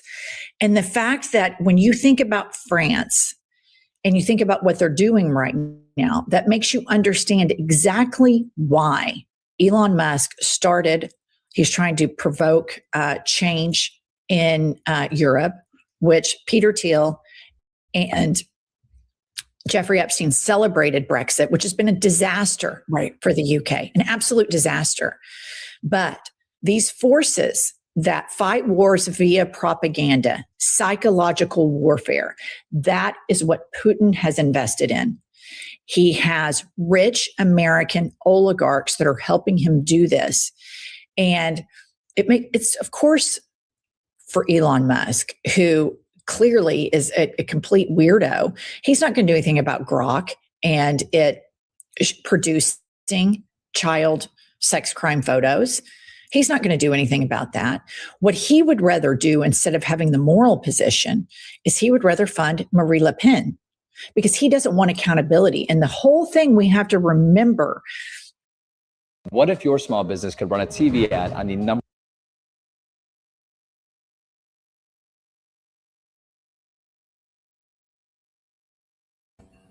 All right, y'all. So as we were listening to that, you know, what you can see is basically, and one of the things that I do talk about, and I have said when it comes to, you know, doing the reports on these things and these updates and what is happening, I do report from a place and a standpoint of being in the United States.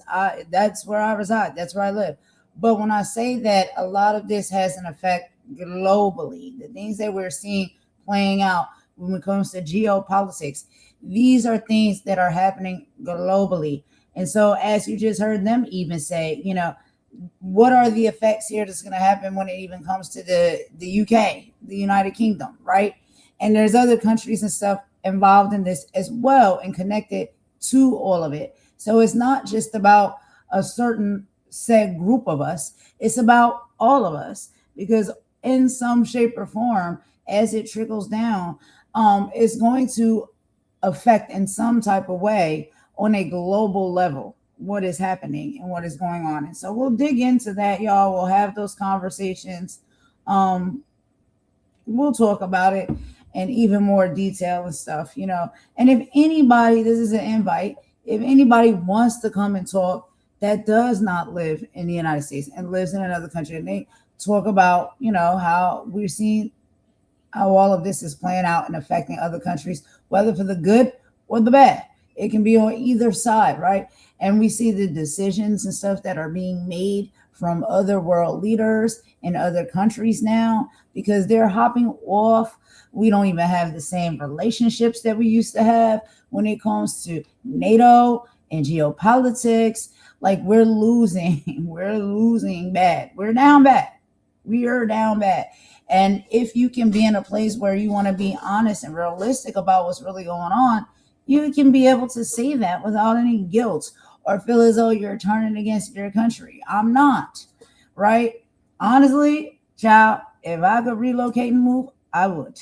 But what we need to pay attention to is where we are, what is happening, where we are, and what is going on, and the connectivity of it all. So I really enjoy listening to their conversations. They have really great, deep-rooted conversations and really make some really excellent points as far as everything that is going on. And so we're going to go ahead and continue and let them finish up their conversation. It's literally like 2 minutes.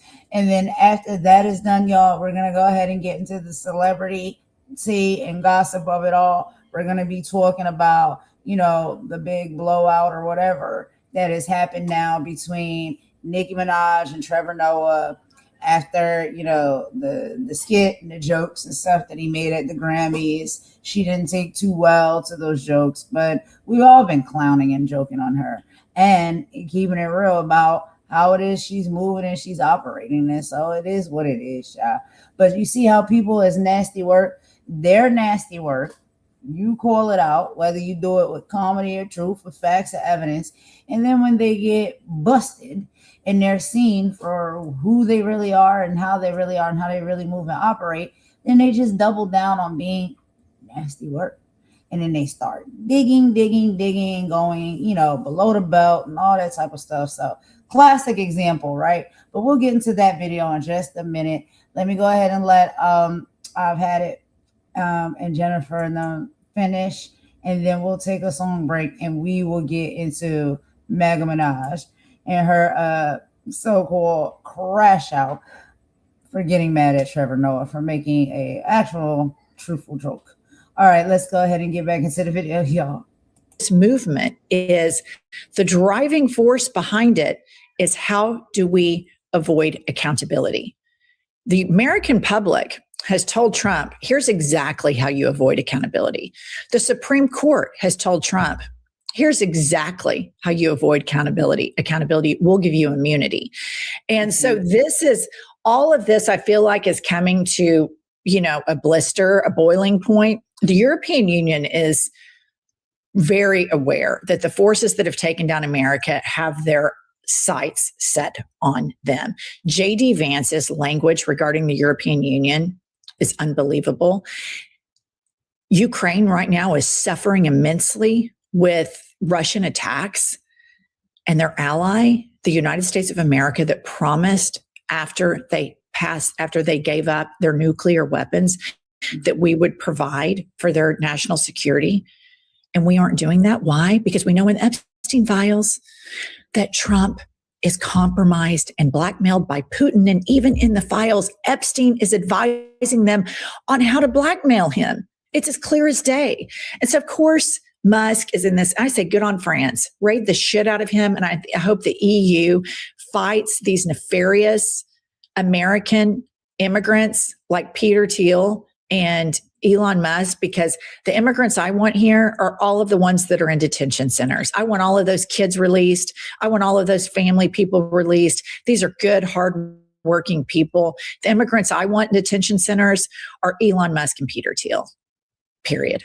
What a great idea. That is a fantastic idea. I completely agree. All right, please like this video, subscribe to our channel, and we will be back with more news. All right, y'all. So that was the I've Had It podcast, y'all. They break it down over there. I love those ones so much because they really say everything, I promise you, that I be thinking, and they say it in a way that I wish I could say it. You know, but y'all, they sensing me out for now, but it won't always be that way. Anyway, y'all, we're going to go ahead and take this quick song break. And then after this, we're going to get into our final conversation for the day. And then we will check into the hearing and see what is going on over there with KRISTI Noem and the impeachment, because that hearing is supposed to be to have her impeached, and she's supposed to be arguing back, fighting back, child, trying to keep her place in space. But I don't know. I just don't think it's going to work. I don't think she's going to be able to skate herself out of this one.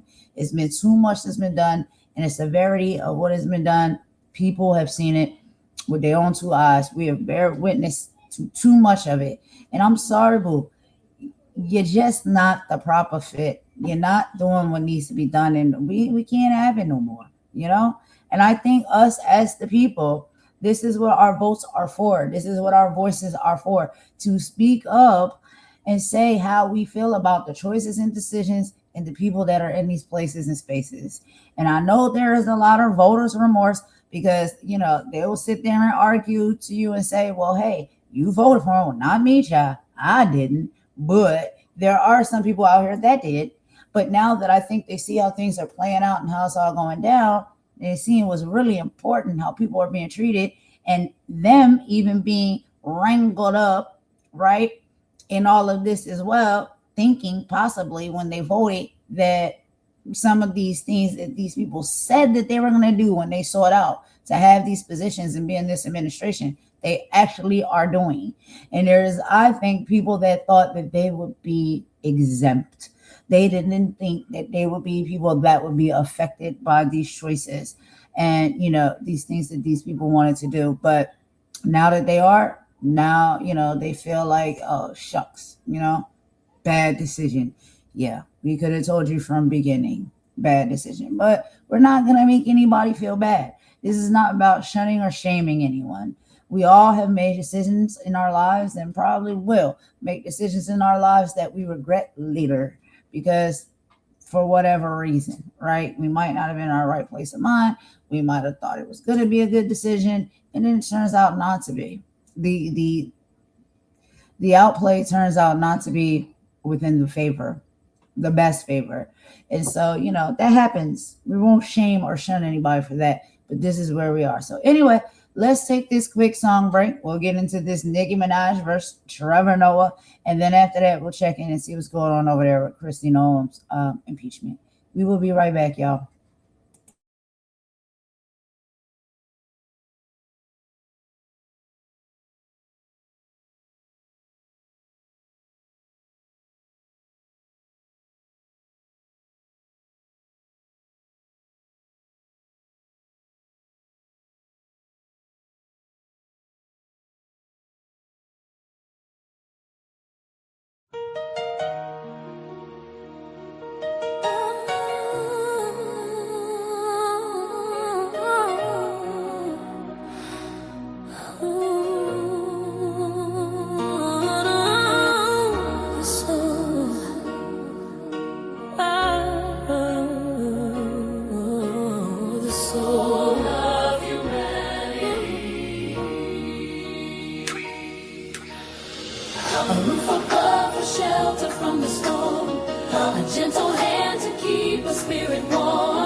The mission of the television, spitting division, a mental prison, got the youth chasing likes, addicted to the feed, ignoring the hunger, the fundamental need. They building paper idols on a digital stage, putting our future daughters in a virtual cage. Now we gotta break the cycle, gotta cut the cord. The real word is powerful, mighty even the sword. So we teach them about their history, teach them about their grace, teach them about the power, every single face. We are human, blood and bone and soul, with the right to be made, the right to be whole. This is our story, this is our sacred song, in the eyes of the Creator.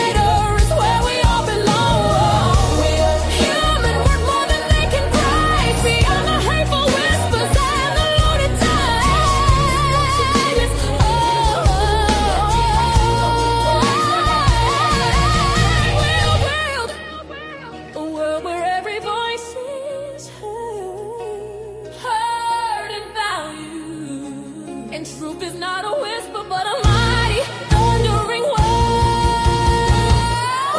justice, a word of peace, a promise that the fight will never cease. This ain't just a track, it's a call to action for every mother, father, every single fraction of the community holding it down on the ground. Time to get loud, make a revolutionary sound. Look your child in the eye, tell them that they matter. Tell them their spirit's something to know like a shadow. Tell them knowledge is the weapon, love is the shield, and the truth is the harvest. We're gonna grow in this field. Yeah. Oh, yes we are. We got you back. Oh, near and far. Let them know the sacred word for every single soul on this earth. Quiet. Oh, man. Right to live. Oh, man. A gift to give.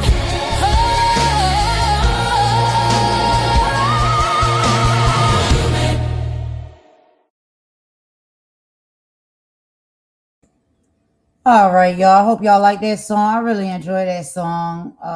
Really, it says everything that really needs to be said. And I like that version of it too. But anyway, let's go ahead and get into this last video here, y'all, as far as our reports. And it's only about 15 minutes. So Nicki Minaj gets the worst news after backing Trump. That is what we're going to be talking about on this live. And they're going to be breaking down a few things, not just how she has spoke, how she has shown up, but, you know, the backlash that she has gotten, which rightfully so, and also the slap in the face that she has gotten that we all could have told her she was going to get. So let's go ahead and get into all of that just for a minute, and then we'll check in and see what KRISTI NOEM has going on. So let me go ahead and get this up on the screen for y'all. This is going to be audio only on this one, okay? So we'll be listening. All right, y'all, let's get into it. My favorite thing about the Nicki Minaj news cycle is that she got played. The Trump administration played directly in her face. She posted a picture of the Trump gold card and said, well, then she posted about how her citizenship paper is on the way and she's about to become a citizen. Are you not ashamed of yourself? Are you not embarrassed? This is really embarrassing. Well, if you guys aren't familiar with the Trump Gold Card program, it is for high net worth individuals that if they invest $1 million or more into the American economy, they get this Trump Gold Card and they will be on fast track to be a permanent resident, then a citizen. Well, the White House came out and said, actually, let's pump the brakes. The gold card that Nicki Minaj got is not actually a Trump Gold Card. It's just a memento. It's a fake. So it doesn't mean anything. So she doesn't get the fast track towards citizenship. What do we have, ladies? A fucking clown. We are a stupid bitch. We are a fucking clown. The White House coming out and making a statement saying that the gold card that Nicki Minaj received was a memento and not a visa in any way. No citizenship status in any way. So you was shucking and jiving for free? For free? You did all of this for a symbolic token of their appreciation. What I want people to understand is that when it comes to politics, okay, politicians will use you and abuse you for what they need. And once they accomplish what they need, who are you? Who are you? You're speaking out so adamantly about this man, and he don't care about you, girl.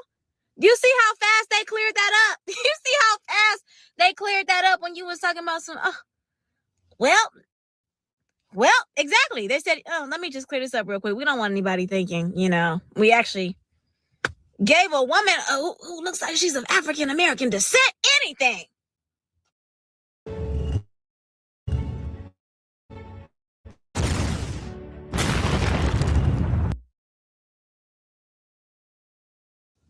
Allegedly for educational purposes.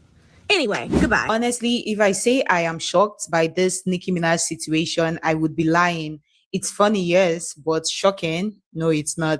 What actually shocks me is the level of ignorance it takes for someone like Nicki Minaj to genuinely believe she could find an ally in Donald Trump. And let's be very clear, Trump does not care about any other person but himself. He doesn't care about Black people. He doesn't care about immigrants. He does not even care about white people either. And also, he doesn't care about his own supporters. Trump cares about Trump, his interest, his power, his benefits, and that's it. So when this whole gold ticket situation came out and people started saying she got played, I wasn't surprised. What surprised me was how fast the F around and find out happened. It actually came way earlier than expected. And the reason people are reacting the way they are is because she didn't just support him quietly. You know, she came out to rub it in people's faces like she had, you know, secured some kind of special privilege. But anyway, let's get into the rest of the video, and please do also let me know what you guys think in the comment section about this. Apparently, she don't even have to wait till that man is no longer the president because they said that they do not know her. A White House official has came out and said that the card that Pink Wig was flexing, making it seem like she got her citizenship for free, okay? They said that that was a memento. Yeah, they gave Pink Wig a Pokemon card and said, make it enough. This is so crazy. Did all that shucking and jiving, lying on the internet talking about she got her citizenship, she's signing the papers right now. So why would somebody come out and say that? Then a Homeland Security agent doubled down and said that being that she's been a resident for the last 20 years, she was eligible for citizenship anyway, so she really didn't have to do all this. So that means, in my opinion, she's endorsing this man and supporting him because that's what she wants to do. Them people don't come out and say, you didn't even have to do all this. You was already, you could already get the citizenship. But leave it up to y'all. She's playing chess for a bigger agenda. Is the agenda in the room with us now? Because it's given that she's just showing her true colors and y'all refuse to believe that. Like, them people are disown you, girl. Now what? Like, is she going to continue to openly support these people knowing she didn't really need them? Or is she going to keep buttering them up so that way they don't turn on her and deport her ass anyway? I'll keep y'all updated. Mark my words. Nicki Minaj is afraid of something. Like this whole Trump speech thing, I pick up the energy of fear. Like she is desperately afraid of something. Like she needs a bigger protection. Like I think she married her husband because he's a monster. And I think she married a monster to protect her from other monsters. But this is different. She needs pardons. She needs immigration, yeah. But my heart of hearts is telling me that the entertainment industry is trying to Michael Jackson her, Wendy Williams her, Whitney Houston her, Britney Spears her. All right, y'all. So this audio that we're hearing is a compilation of individuals that had taken to their TikTok pages, and they have been speaking about how they feel about overall everything that is going on with Nicki Minaj. And then this all has derived from, of course, you know, what we've seen, her now partnering up with MAGA and Trump. But also, she was going in and crashing out, you know, with Trevor Noah because of some of the jokes that he made. And I do have that audio to play for y'all as well. If you haven't heard it already, I'm pretty sure you have. You know, it was really a small little joke, honestly. It wasn't that serious. But, of course, in typical Nicki Minaj fashion, she's got to get angry and go below the belt and start, you know, saying all the mean and nasty work. But these are some compilations, and I'm just letting y'all hear of what the people are thinking, feeling, and saying about Nicki Minaj and her new switch up now over to the Trump administration and MAGA. So we're going to finish that out, and then I'm going to let y'all listen to the rest, okay? We'll be right back. So this allegiance is for bigger monsters. She went political because she needs entertainment protection. I'm not a Barb. I'm not even a Nicki fan. I prefer Cardi, honestly. But I have eyes to see. Yeah, it's about my gold card. I know Nicki she could have that gold card moment for life, girl. But child, the White House said, we ain't give you no gold card, girl. They did give a yellow card for her yielding ass. Yeah. They called it a damn memento, girl. Basically, girl, they gave her ass the participation prize. Basically, girl, they gave her ass a Happy Meal toy, girl. The star sticker, the free gift that come with the Avon, girl. Yeah, it's about my gold card. Nicki, did you look at the back of the card? So my gold card ain't real? It's not real. So it's not real. Hope you got your papers right, girl, because this ain't what you thought it was. I don't feel cheated out of anything. I can't add or subtract, but growing up on the road, I learned a lot about life. But that's what you get, girl. Oh. The White House coming out and making a statement saying that the gold card that Nicki Minaj received was a memento and not a visa in any way, no citizenship status in any way. So you was shucking and jiving for free? For free? You did all of this for a symbolic token of their appreciation. Symbolism. A symbol that they appreciate you that doesn't give you a visa or permanent residency in this country. You got up there on that television at that summit asking them people, should I go now? And saying, I don't really know what to say. For free?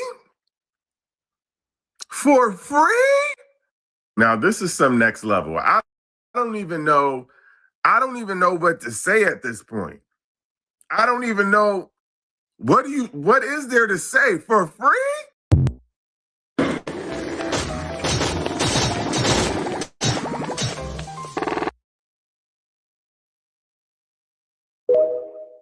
My favorite thing about the Nicki Minaj news cycle is that she got played. The Trump administration played directly in her face. She posted a picture of the Trump gold card and said, welp. Then she posted about how her citizenship paper is on the way and she's about to become a citizen. Are you not ashamed of yourself? Are you not embarrassed? This is really embarrassing. Well, if you guys are unfamiliar with the Trump Gold Card program, it is for high net worth individuals that if they invest $1 million or more into the American economy, they get this Trump Gold Card and they will be on fast track to be a permanent resident, then a citizen. Well, the White House came out and said, actually, let's pump the brakes. The gold card that Nicki Minaj got is not actually a Trump Gold Card. It's just a memento. It's a fake. So it doesn't mean anything. So she doesn't get the fast track towards citizenship. What do we have, ladies? A fucking clown. We are a stupid bitch. We are a fucking clown. This is coming from the girl who tweeted in 2018 that she came over from Trinidad and she was alone from her mother and she doesn't want to see kids separated from her mom. And she turned that page very quickly when it was time for her to cozy up to the fascist leader who's doing the same exact thing that she said she was against. So while you want to coon up and coon down and make videos with Katie Miller,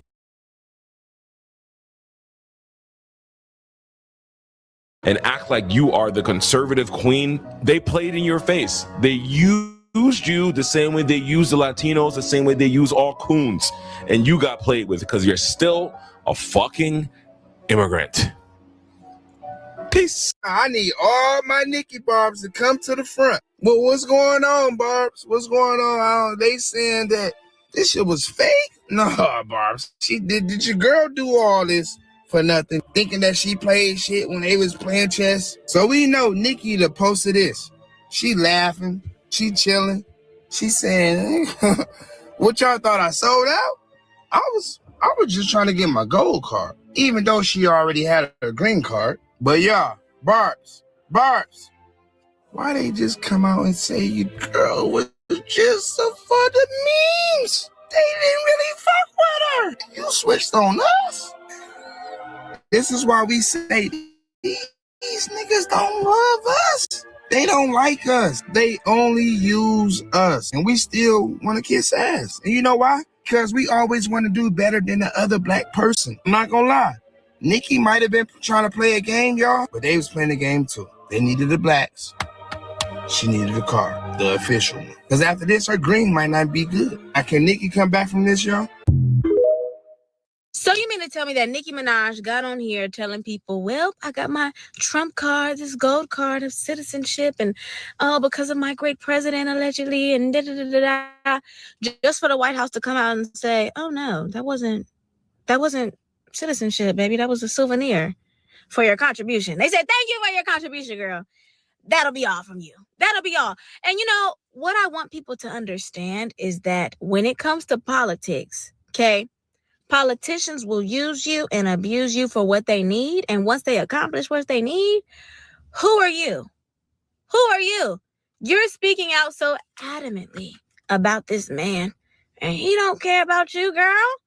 You see how fast they cleared that up? You see how fast they cleared that up when you was talking about some, well, exactly. They said, oh, let me just clear this up real quick. We don't want anybody thinking, we actually gave a woman who looks like she's of African-American descent anything. Allegedly for educational purposes. Anyway, goodbye.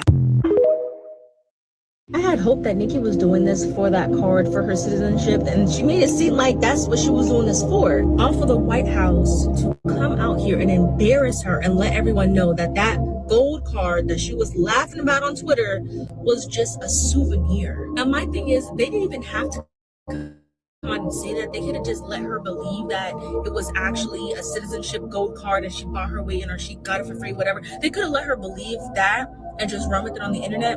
But no, they had to embarrass her in front of the whole world, basically. And that is what makes it more embarrassing, because she did all of this to still not even get what she wanted, and then to be embarrassed by the same people who she was seeking, I guess, asylum from or safety from or whatever she was seeking. They also embarrassed her, which is so sad for her, because it's like, where can she really go where she's actually appreciated and respected? The Black community, clearly we don't really respect her for real. The white people, we're never gonna respect her, but I guess she thought she was gonna get something out of that. So where can she go? Like, where can she go? A bit more of a crazier take, though. This is why I feel like what happened with Nicki Minaj with that gold card just happened. White House had to come out and drop a statement and say it was just a memento, because they don't have a history of working with these individuals. Like genetic trauma passed down, genetic predisposition, intuition, that secondary mind that's in the gut. It's not, it's not set to notice this. That's why she got played. That's why she got, they say tokens get spent, right? Well, that's what happens. She got played because she doesn't have the genetic predisposition, right? That inherited intuition to know better. They don't have our stories. You know what I'm saying? And that's how you know foundational or heritage Americans from the children of immigrant Blacks. Damn. This whole situation really highlights something bigger than Nicki Minaj. It shows how till today people still choose not to learn. Donald Trump's record is not hidden. His history is not a secret. The allegations, the lawsuits, the ICE raids, the racism, it's all documented. People know about this.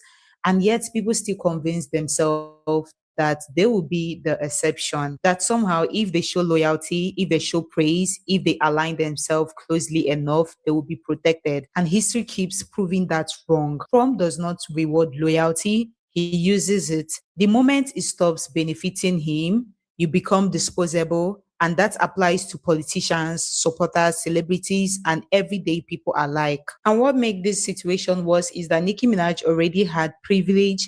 She already had wealth, influence, and access. And instead of using that platform to understand power structures, she leaned into ego. And that's why the backlash is so loud. Not just because people disagree with her politics, but because she proudly displayed ignorance at a time when the consequences of Trump-style politics are hurting real people. And also note that this isn't about mocking her pain, it's about accountability. Supporting harmful system and expecting immunity has never worked. Not historically, not politically, not socially. And every time someone thinks they are smarter than history, history humbles them. But I don't know why people do not want to learn. But anyway, that is all I think about this situation, this video. Please do what to let me know what you guys think in the comment section about this. And if you made it this far, thank you so much for watching the video. Don't forget to like, share to people that needs to see it, and also subscribe to support the channel if you haven't. I will see you guys in the next one. Bye.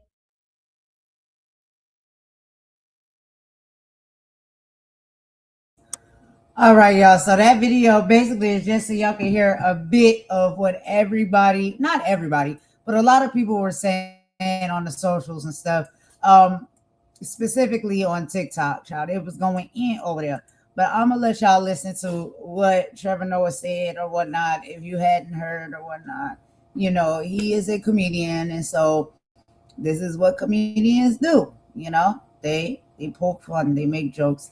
I didn't see what was so serious about it, but you know, when people get all up in their feelings, child, and they're very embarrassed of their own actions because they actually start to see how ridiculous they look and the choices that they make are, then they get upset and they get mad with you. But you know, they're the ones who did it. We didn't do it. You decided to do it. So what are you getting mad at everybody else for? But anyway, I'm gonna let y'all listen to this audio. Give me just a second. I'm gonna get it up here on the screen. And y'all let me know what y'all think. I don't even think the joke was nasty work or anything. I think what really was more so nasty work is the people in the crowd, child. Everybody that was in the audience and how everybody left alone. That's gotta hurt. Let's get it.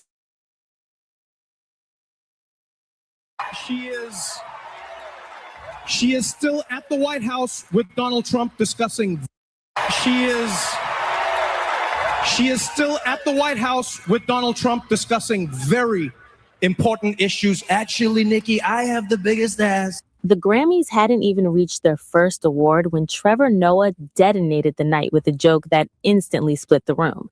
The comedian and longtime Grammy host walked on stage smiling, but his opening monologue quickly turned sharp.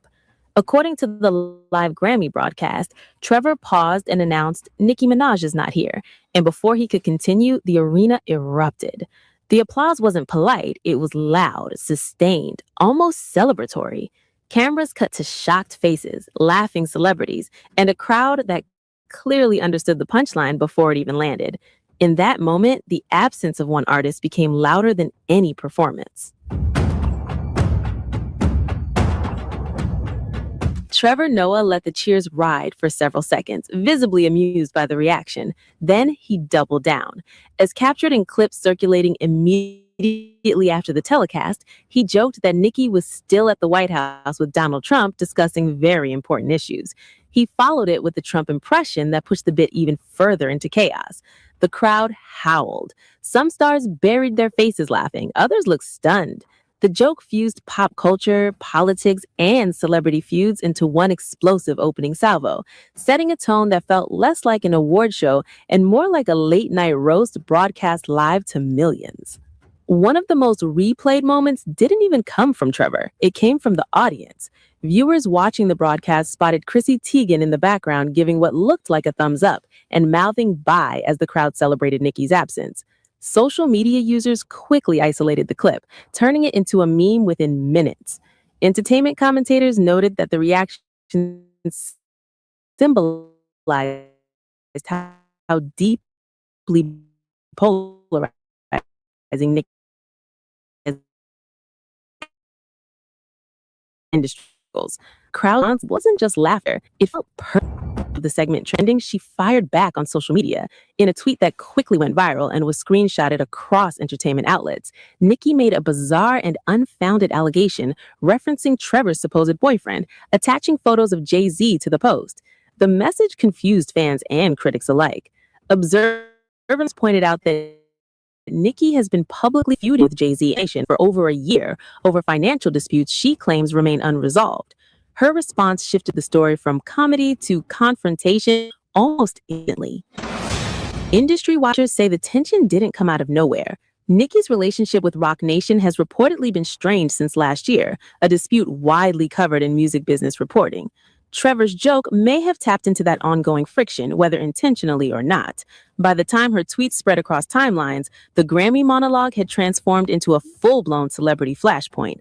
Analysts described it as a collision of ego, politics, and unresolved industry drama playing out in real time. She has been an unbelievable supporter. She gets almost as much as Mr. Wonderful over here. He's been another one that's been so good. But I'd like to ask you to come up, Nicki. Come on up. Come on. She's been such a great supporter and a great supporter of Trump accounts.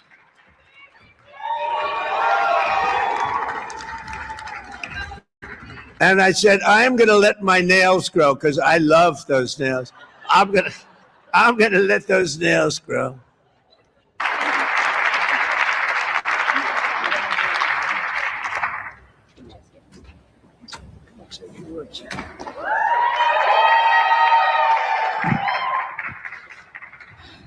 Hello. Well, I don't know what to say, but I will say that I am probably the president's #1 fan. And that's not going to change. And the hate or what people have to say, it does not affect me at all. It actually motivates me to support him more. And it's going to motivate all of us to support him more. We're not going to let them get away with bullying him and, the smear campaigns. It's not going to work, okay? He has a lot of force behind him, and God is protecting him. Amen. The irony is that this controversy marked a milestone for Trevor Noah himself. Sunday night was his 6th consecutive year hosting the Grammys, a run confirmed by Grammy producers in pre-show interviews. Executive producer Ben Winston had already announced this would be his final time as host, and if the goal was to exit with impact, he succeeded. His closing year didn't fade quietly. It detonated into one of the most viral Grammy openings in recent memory. By the end of the night, the debate had overshadowed several award wins. Some viewers praised Trevor for fearless comedy, arguing award shows have become too safe. Others accused him of punching down and turning the stage into a personal attack. Nicki supporters flooded social media defending her, while critics replayed the cheering crowd as proof of industry tension. The Grammys once again proved that sometimes the loudest performance isn't musical, it's cultural. Whether remembered as comedy genius or unnecessary provocation, the moment sealed Trevor Noah's Grammy legacy. His final hosting appearance didn't just entertain, it ignited a firestorm that pulled in music royalty, political satire, and one of hip-hop's biggest stars. And in an era where award shows fight to stay relevant, controversy may be the one thing guaranteed to keep everyone watching.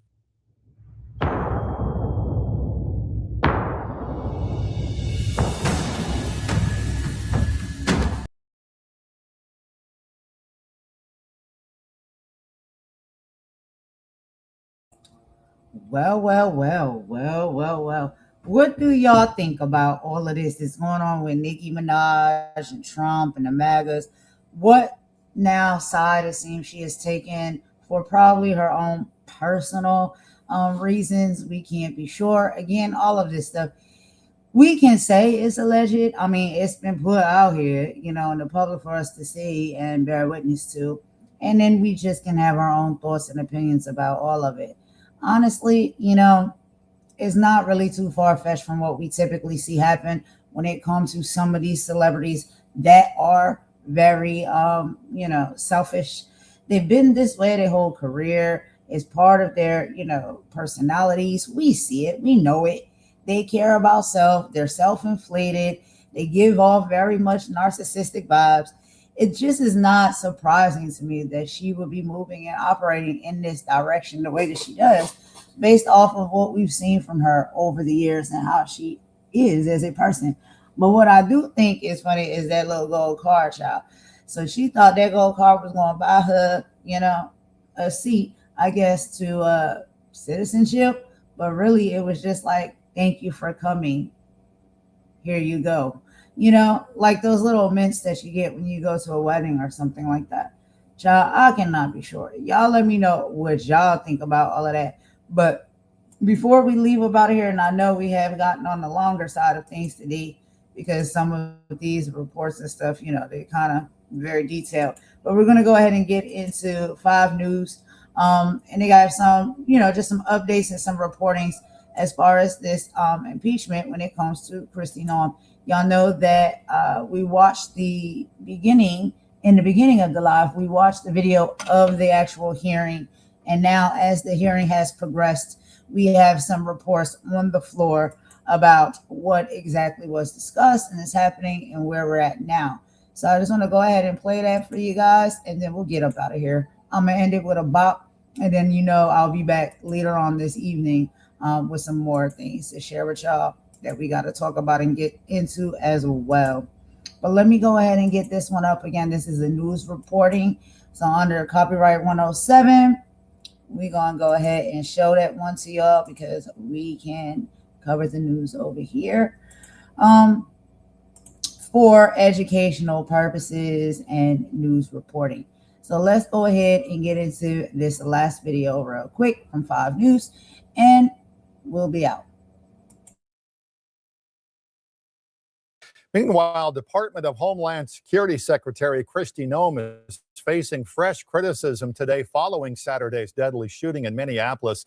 Senate Democrats say they will not support funding the DHS without additional restrictions on ICE, and that could lead to a partial government shutdown this weekend. Erica Brown is on Capitol Hill now with the latest.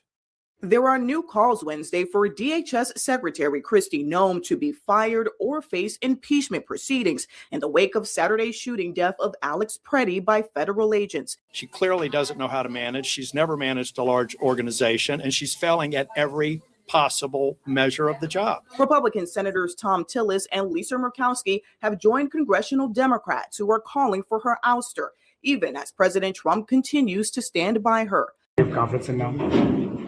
As long as the president does, I'll support it.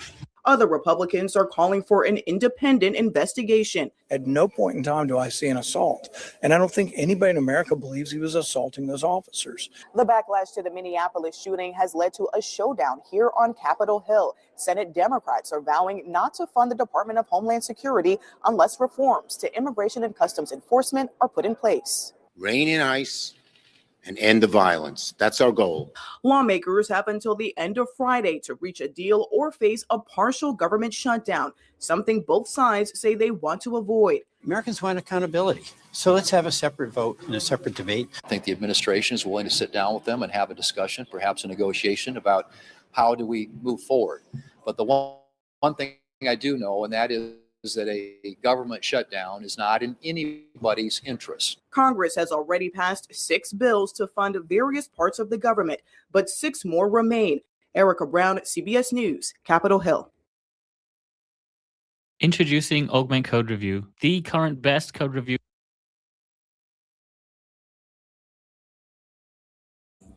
All right, y'all. And so the final video that goes right in part with that one, let me go ahead and get that one up there for y'all. I played that one so y'all can know and see and hear exactly what was being discussed as far as this government shutdown, discussions around the impeachment, and now we are here with the hearing as far as the impeachment for KRISTI Noem. So I wanted to put 2 and 2 together, y'all, so we don't be out of the loop. Because I know sometimes, you know, if you just pop in there with something right in the middle of it, you don't add the context to it, you're not going to understand. So I wanted to play that real quick for y'all to see what was being set up. And now let's go ahead and see the updates as to what is being playing out right now. So let me go ahead and put that one up next. I'll be right back.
Secretary Noem, you lied to me under oath that day. You lied to the American people, and you have betrayed the trust placed upon you in your role as Secretary of Homeland Security. You defied federal court orders when you refused to order the deportation flights to El Salvador in March to turn around. Federal courts have also found your department to have violated federal injunctions in your continue to send non-citizens on deportation flights, with some courts having called your orders unlawful. Secretary Noem, I just have 3 questions for you. 1, why did you lie under oath by saying DHS was following all federal court orders when they clearly were not? Congressman. Question 2, let me finish my questions. Question 2, why did you mislead the American people when you said that no American citizens have been arrested or detained by federal immigration agents? And my last question, number 3, Donald Trump said that your ICE agents haven't gone far enough. Do you think terrorizing American citizens and assaulting peaceful protesters isn't far enough? Congressman, the Department of Homeland Security and this administration complies with all federal court orders. We always have and we always will. Not true. And we will continue to appeal. And sir, I will even tell you that at the highest court, at the Supreme Court, the Department of Homeland Security in our litigation has an over 90% success rate in winning at the highest court in our battle against activist judges across this country. Madam Secretary, we will continue to appeal. And then when it gets to the highest court and we get a decision, it is proven that we are reclaim my right, time that we here. have been compliant. I will also say, Madam Secretary, let me. You want me to answer your questions or not? I do, but let me, you haven't been telling us the truth. Look, there have been at least 170 known cases of citizens being arrested or detained by federal immigration agents this year alone. This is the truth. Are you lying to the American people right now by denying these reports? When we are doing our targeted enforcement operations against criminal illegal aliens, individuals that are in that area may be detained until we verify who they are, and then they are released. This has been done for years, and every single law enforcement operation that has always happened, we follow the same protocols, and we continue to do that. We have never once detained or deported an American citizen.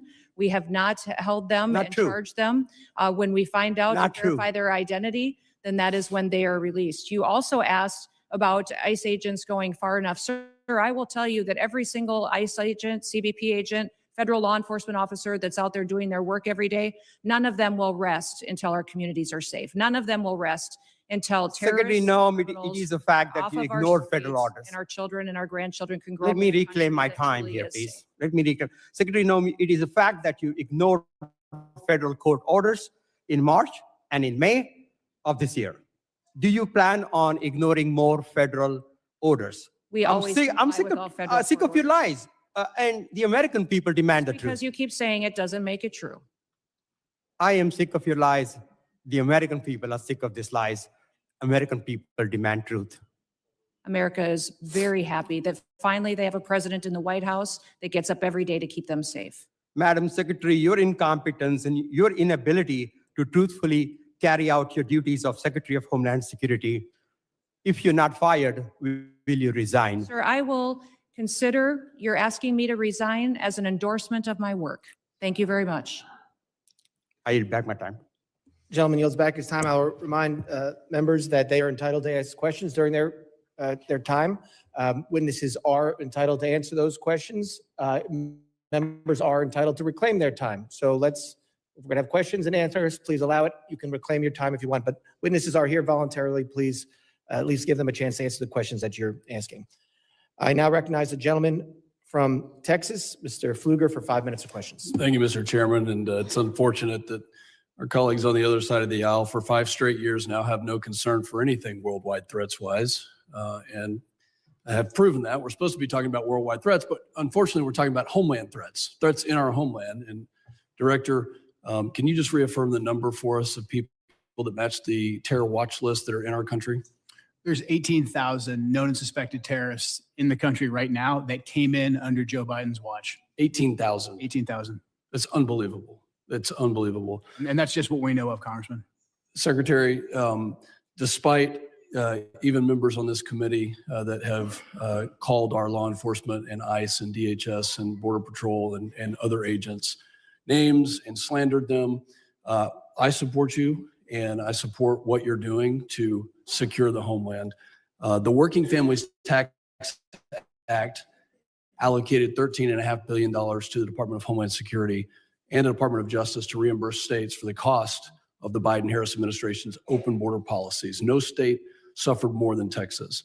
Fentanyl, drug and human trafficking, violent crime, stress on local emergency response services caused substantial damage to my district, to our state, to my constituents, to people that live and work in Texas. And in response, our state launched Operation Lone Star to secure the border when the Biden administration abdicated their responsibility to do that. We built miles of border wall. We had other barriers. We deployed state troopers, National Guard to deter the invasion that we suffered during this time period, which cost our state over $11 billion. And so as part of this Working Families Tax Act, we allocated $13.5 billion to reimburse those states. Last month, along with our senators, I led the Republican Texas delegation in sending a letter to you and Attorney General Bondi highlighting this and requesting that the state of Texas be fully reimbursed. And I wanted to get a status on that reimbursement today. Yes, thank you. And we still to this day remain incredibly grateful to the state of Texas for their leadership during that time. That was challenging times,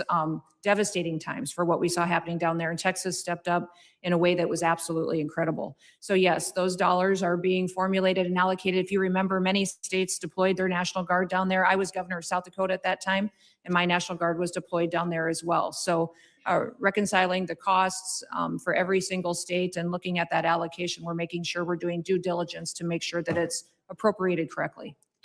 And just to be clear, I want to make sure that that money does come in the form of the reimbursement to Texas. That's what we're working with the White House on doing, sir. Okay. Yeah. When it comes to what Director Kent talked about, these 18,000 people, can you give us an idea of who these people are, what type of threat they pose to us? We saw it wasn't some accident. This was an assassination and a murder. It was not an accident, despite my colleagues saying that it was an accident. It was a murder and an assassination of a National Guard hero. So what other types of threats are you tracking and preventing from happening? Yeah, I would say, sir, that we face the terrorists that we've faced for years in ISIS, Al-Qaeda, Hamas, individuals that are here that are radicalized, but also we face the cartels as they've infiltrated our country under the last administration, their proliferation of human trafficking, drugs, and violence, going after Tren de Aragua as well, MS-13. Those individuals are still a very real, clear danger every day on the streets, and we encounter them, arrest them, and deport them and bring them to justice each and every day. Beyond that, sir, you even have gangs in cities that are local. All right, now I want y'all to listen real closely to this part, okay? Now I know how people say that I am and I can be, but I'm telling you, for real, this is serious. Now listen to this. We have known for many, many years now in this country, and I live in this country, and I know about certain cities. They got gangs and whatever. We know they there. We know they exist. We know they move and they operate, okay? Now listen to who she about to call out and what specific gangs she about to call out. And I am just asking the people, if y'all are listening and paying attention to the racism, the underlying racism that is behind all of this, please tell me y'all hear it and y'all see it. Please tell me, because I'm going out of my mind here a little bit, because I'm seeing people that want to talk about it and argue against it in a certain type of way where it's just like, what are you saying? Like, this is clear racism. All of this is happening. All of this is playing out. And the underlying feelings that these people and these individuals have is racism at the core. And one of the things that really bothers me as well is that when we have people from the Black community say this is not our fight, please stop saying that. Please stop saying that, and please stop believing that. Because guess what? This is a hamster wheel of history continuing to repeat itself. And just now, because you feel as though you could take a lunch break because the focus is on another ethnic group of people, that we're off the hook. We're not. We're not off the hook. They will continuously and always come for us. That's a fact. Been doing it, we'll continue to do it. Oh, now because it's just what? The magnifying glasses on the Hispanic community and Spanish people, we get to say, oh, we wash our hands of it. No, that's not our fight. We ain't got nothing to do. I understand how people feel. All right, you may feel as though ain't nobody come to your aid when you needed assistance. All right, okay, get over it. Put on your big girl panties and your big boy draws and keep it pushing and moving forward. Because honestly, when we're talking about these serious matters, honestly, when it comes to this stuff, all of that goes out of the window. Okay, that's small fry. That's child's play. We talking about what we really seeing here. I want y'all to listen to the rest of this. Listen. Now we talking about, because the biggest thing that they've been trying to lean in on is that this country is in bad shape because of all of the crime and the criminals and the terrible things that have been happening within the country. As if that just started last year. And I say that to be honest and true. Crime is wherever you go. Crime is global. There are criminals. There are people that commit crimes. There are things that are happening in our cities, in our states, where we live. We know it. When I say we, I'm saying we know it. We see it. We understand it. We get it. There's also reasons as to why there is so much crime and people are desperate and have to do some of the things they have to do. But that's a whole conversation that they don't even really want to have. That's a whole nother conversation for a whole nother day. But it's been here. When I say it's been here, I mean nobody had to bring it here. It was already here inside the country before anybody or any other group of people was granted asylum, was granted residency, was granted citizenship. Crime is always going to be around. When these crimes was happening, y'all didn't have nothing to say back then. Y'all wasn't trying to clean up the streets or make it any safer back then. Now, all of a sudden, why? Because if it's your narrative, now you want to talk about the crime. And then you also want to deflect away from the crime that this organization, that ICE, is committing by now what? Making gangs the poster child of the conversation, and specific gangs that are specific races and groups of people. Let's keep it on. Let me play it, and I want y'all to listen to the rest of this. Listen to how this is what they do. When their back is against the wall, they get exposed, and they know your time is up, the jig is up. We see you for what you really are, how you really move. Oh, look at the deflection techniques.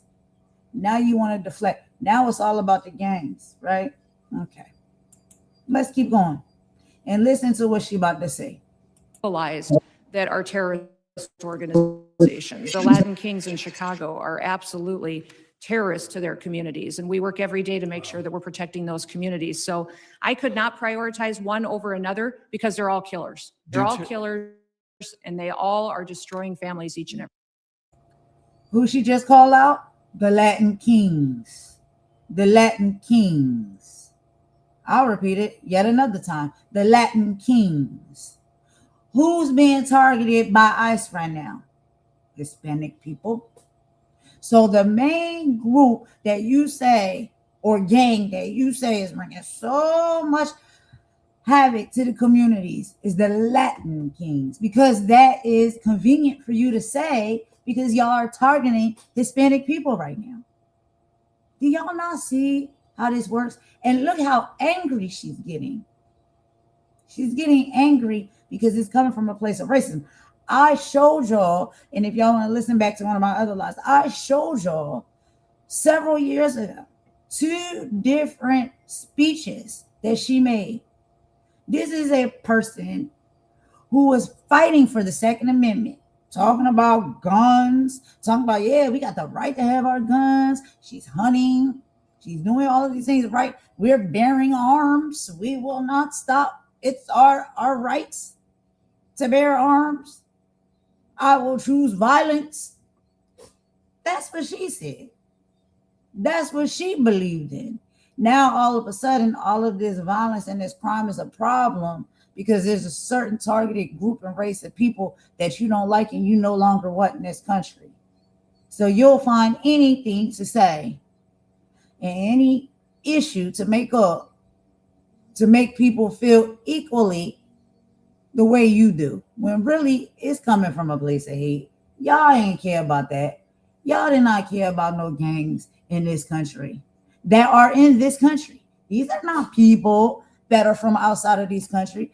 These are people that's in the country. Now, am I saying that I support crime? Am I saying that I support us doing each other this way in these neighborhoods? No, I wish all of that could be cleaned up, but that's for us to figure out amongst ourselves.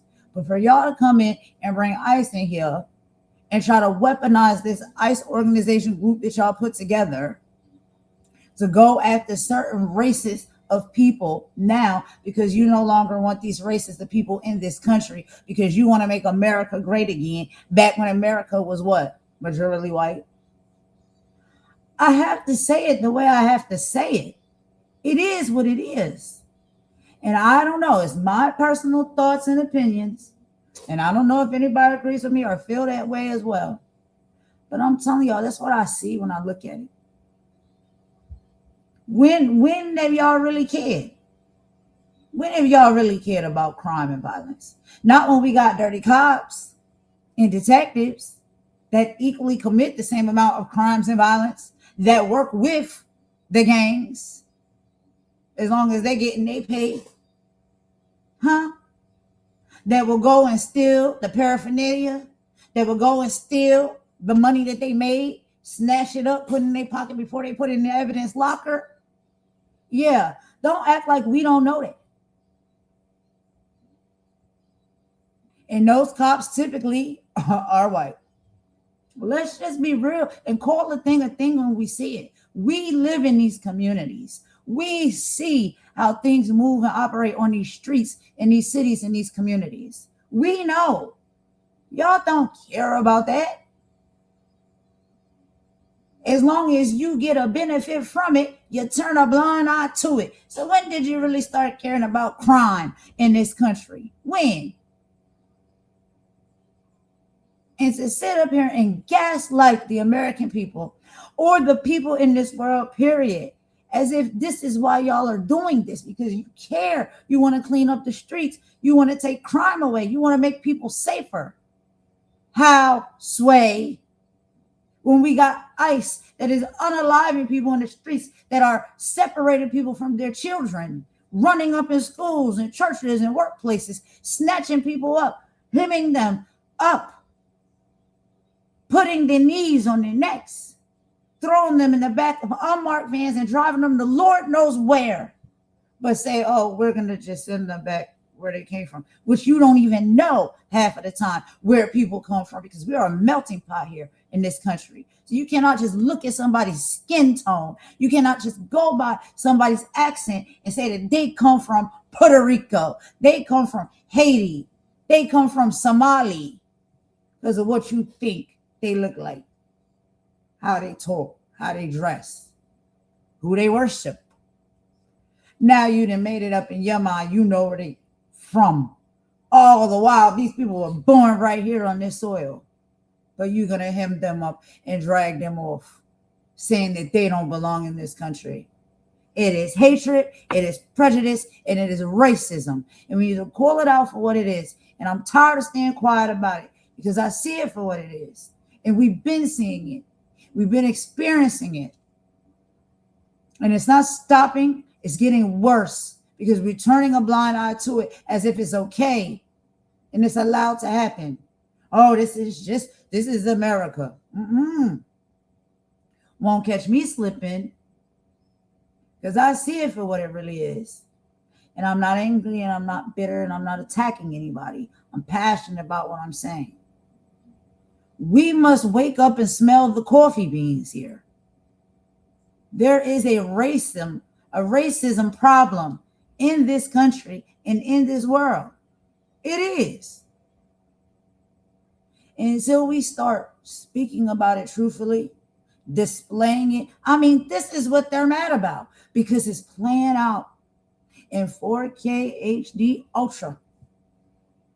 We're seeing it on our TVs. We're seeing it on our cell phones. We're capturing it in raw real time. And that is what they hate. They don't want us to be able to show people this is what it is. This is what it looks like. This is how it goes down. This is what is happening. And when we catch their raw emotions and feelings on camera as well, when they speak up like she's getting angry right now, we see right through it. We know how you feel. We know how you think. We know how you move and how you operate. You wear it on your sleeve. And if we pay close enough attention to it, there's no question about it. So I had to get that off my chest. I'm sorry. Let's continue with this and we're going to end because I'm going way, way, way over the time limit here. But I had to get it off my chest. Hold on. Oh, hey, Imani, she said, realistically, they are unaliving and jailing protesters as well as being united. We must also use wisdom. Absolutely. Right?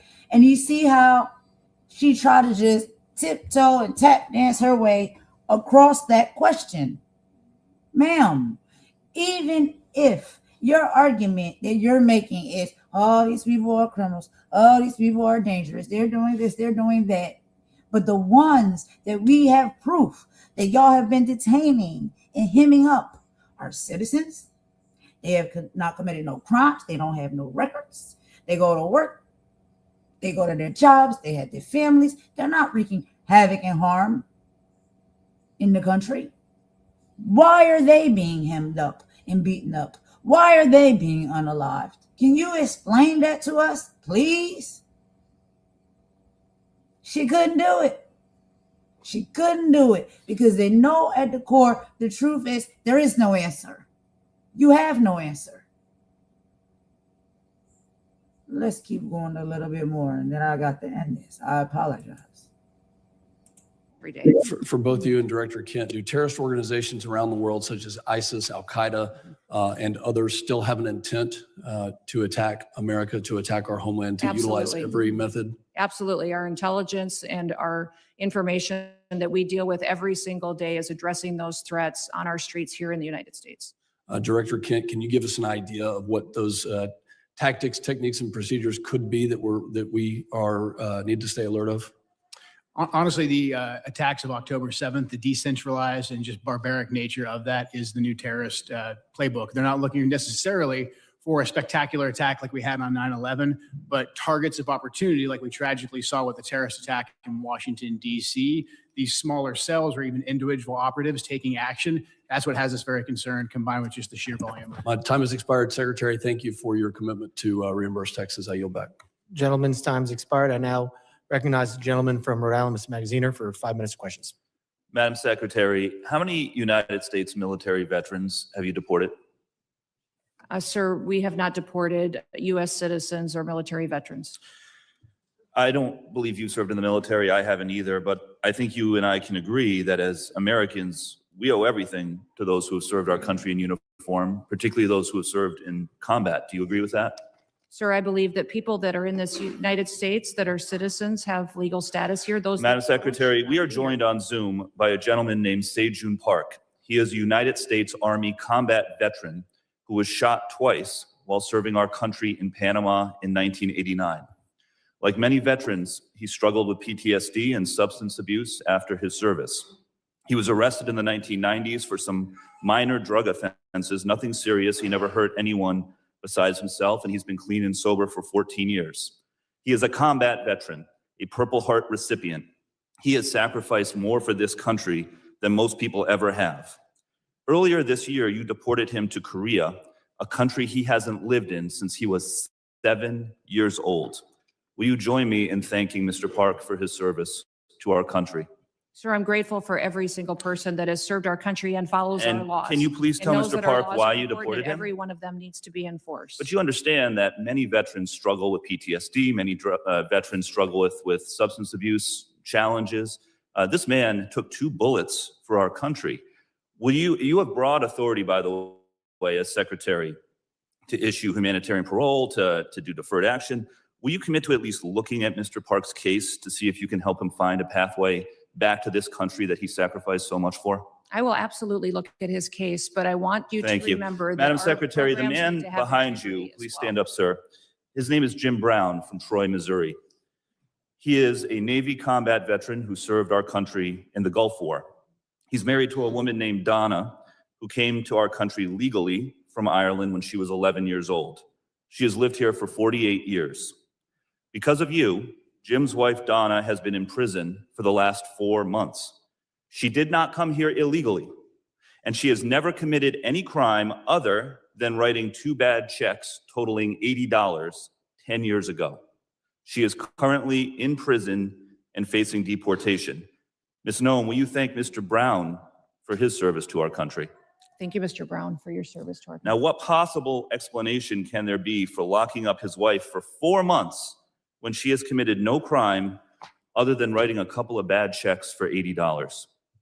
Sir, it is not my prerogative, my latitude, or my job to pick and choose which laws in this country get enforced. You have and broad which ones discretion don't. as the secretary. We need to follow You can issue the law parole, you and can do all enforce kinds the of things, laws. but you're choosing not to. Will you commit again to just reviewing Donna's case and reuniting this combat veteran with his beloved wife, who also loves this country? I will review the case.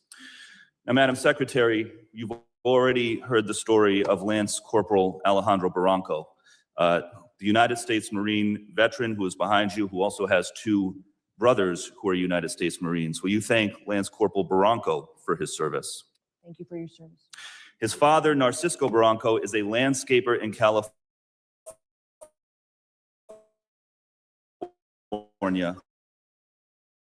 who has lived peacefully in our country for 30 years and has no criminal record. Last spring, while a hardworking man who raised 3 sons to be United States Marines. We need men of that character in this country. Again, as Secretary, you have broad discretion. Will you consider Lance Corporal Barranco's father for parole in place to stay in our country, owing to the fact that he has contributed to our country by raising 3 United States Marines? This is an opportunity to remind everybody that every person that's in this country illegally has an opportunity to voluntarily go home and come back the right way. He Follow raised our 3 laws, United States we will Marines. facilitate that. He has been living here Let's- peacefully, doing his job for 30 years. You have discretion. You are choosing not to use it. Madam Secretary, you promised America that you would go after the worst of the worst. But these people are not the worst of the worst. A Purple Heart recipient, a military spouse, the father of 3 Marines. And it's not just veterans and military families. You are locking up and deporting children with cancer, mothers with babies in the NICU, United States citizens. There are many problems with your leadership, but the biggest problem is this. You don't seem to know how to tell the difference between the good guys and the bad guys. Go after the bad guys. Go after the terrorists. Do not go after veterans, Marines, children, Gentleman's United time's States citizens. expired. I yield Gentleman's back. time's expired. I now recognize the gentlelady from Georgia, Ms. Green, for 5 minutes of questions. Thank you. The previously Democrat-controlled administration allowed over 13 million border crossers from over 170 countries and territories to break our laws, invade our country, rape our women and children, and murder our own people. They set all-time records for the highest number of illegal aliens ever encountered in a single day at 14,500, in a single month at 370,000, and in a single year at 3 million, not including the known gotaways. Thanks to Secretary Noem and the hard work of Tom Homan and all the brave men and women at DHS, our new Republican-controlled admin has produced the safest and most secure border our country has ever seen. Thank you very much for that. For the 7th consecutive month, U.S. Border Patrol released 0 illegal aliens into the United States. Daily average apprehensions at the southern border are 95% lower than the daily average under the last administration. 10 months under Trump has seen less apprehensions than 1 month under Biden. Since January 21 through the end of November, there have been 117,105 total enforcement encounters along the southwest border, which is nearly 40% less than the monthly average during the Biden administration. Meanwhile, there has been an 8,000 increase in death threats against ICE law enforcement. Secretary Noem. All right, y'all. So that was just a little piece in there that I left, with Marjorie Taylor Greene, which now she has even changed her side and her views on a lot of this. But what I really wanted to show was that part with KRISTI Noem, and we will have more reports, that we can pull apart and break down to be a little bit shorter in the next few days, because the hearing was today. And so after, those long hearings and stuff, there's reports from news stations, there's breakdowns that come and, really bundle it all up so we can see it for what it really is instead of listening to that whole long hearing. And I'm sorry for putting y'all through that. I know it was very long. And I'm also sorry for getting a little bit emotional and a little loud, but I just feel as though we really have to come to a point where we call a thing, and I just see it. I see it for what it is. We've been seeing it. We continue to see it. And we have to, just pay attention to what people are saying and doing. I watched that woman. I sat there and I watched her and I looked at her face. I looked at her getting choked up and caught up when being asked the hard questions that she didn't have the answers to. And I also looked at the disdain and the disgust and the 10 toes down it seems that she wanted to keep when she believes that the way that they're going about doing this whole ICE operation is okay. The way that these people are being treated is okay. Even if it's against the law, despite the fact that these people are not illegal, despite the fact that these people are not criminals committing any crimes, they're not dangerous, they're just living their lives, but it just seems like they're just not the race that you want here. And you got to make America great again, right? You got to clean it up. It's got to look a certain type of way. That's just how I think. Look at everything that we bear witness to over this year. The dismantling of DEI. Look how they talk about DEI, what they think that was in place for, and the only thing it was good for, right? What was the conversation around all of that? Huh?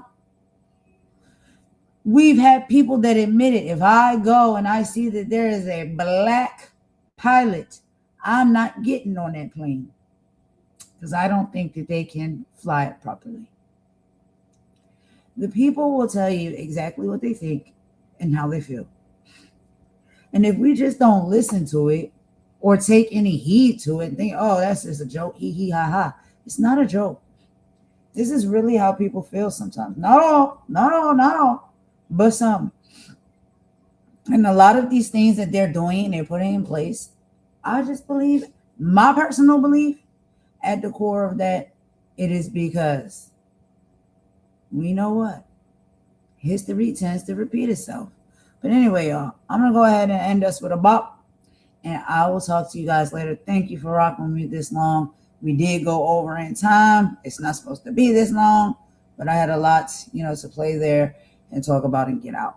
All right, y'all. I will see y'all on the next live. I appreciate all the love and support. Please like, comment, and subscribe if you will, like to. If you like the channel, if you like the content, if you get something here and it's something that you can appreciate. I appreciate it if you do that for me. But anyway, y'all, I will talk to y'all soon. I'm going to go ahead and calm down. And we'll be back on the next live. All right, y'all. Everybody have a great rest of the day. Talk to you soon. Golden out. Bye.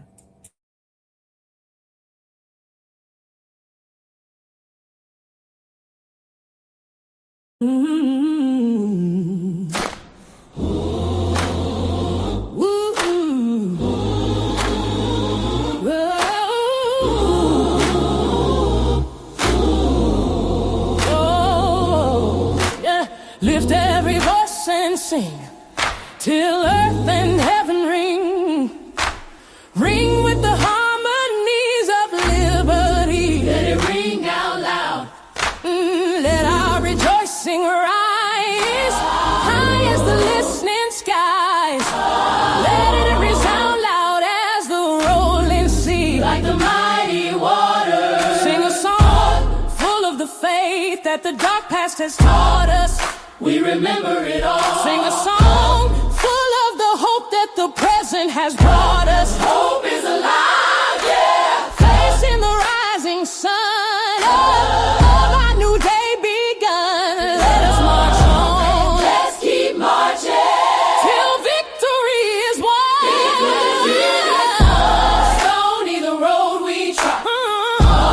Bitter the casting ain't right, but we're still here.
The dawn's early light. It's a new day. What so proudly we hail at the twilight's last gleaming. Hold your head. Whose broad stripes and bright stars through the perilous fight. Through the perilous fight. All the ramparts we watched were so gallantly streaming. And the rockets' red glare. Let it shine. The bombs bursting in air. We won't back down. Gave proof through the night.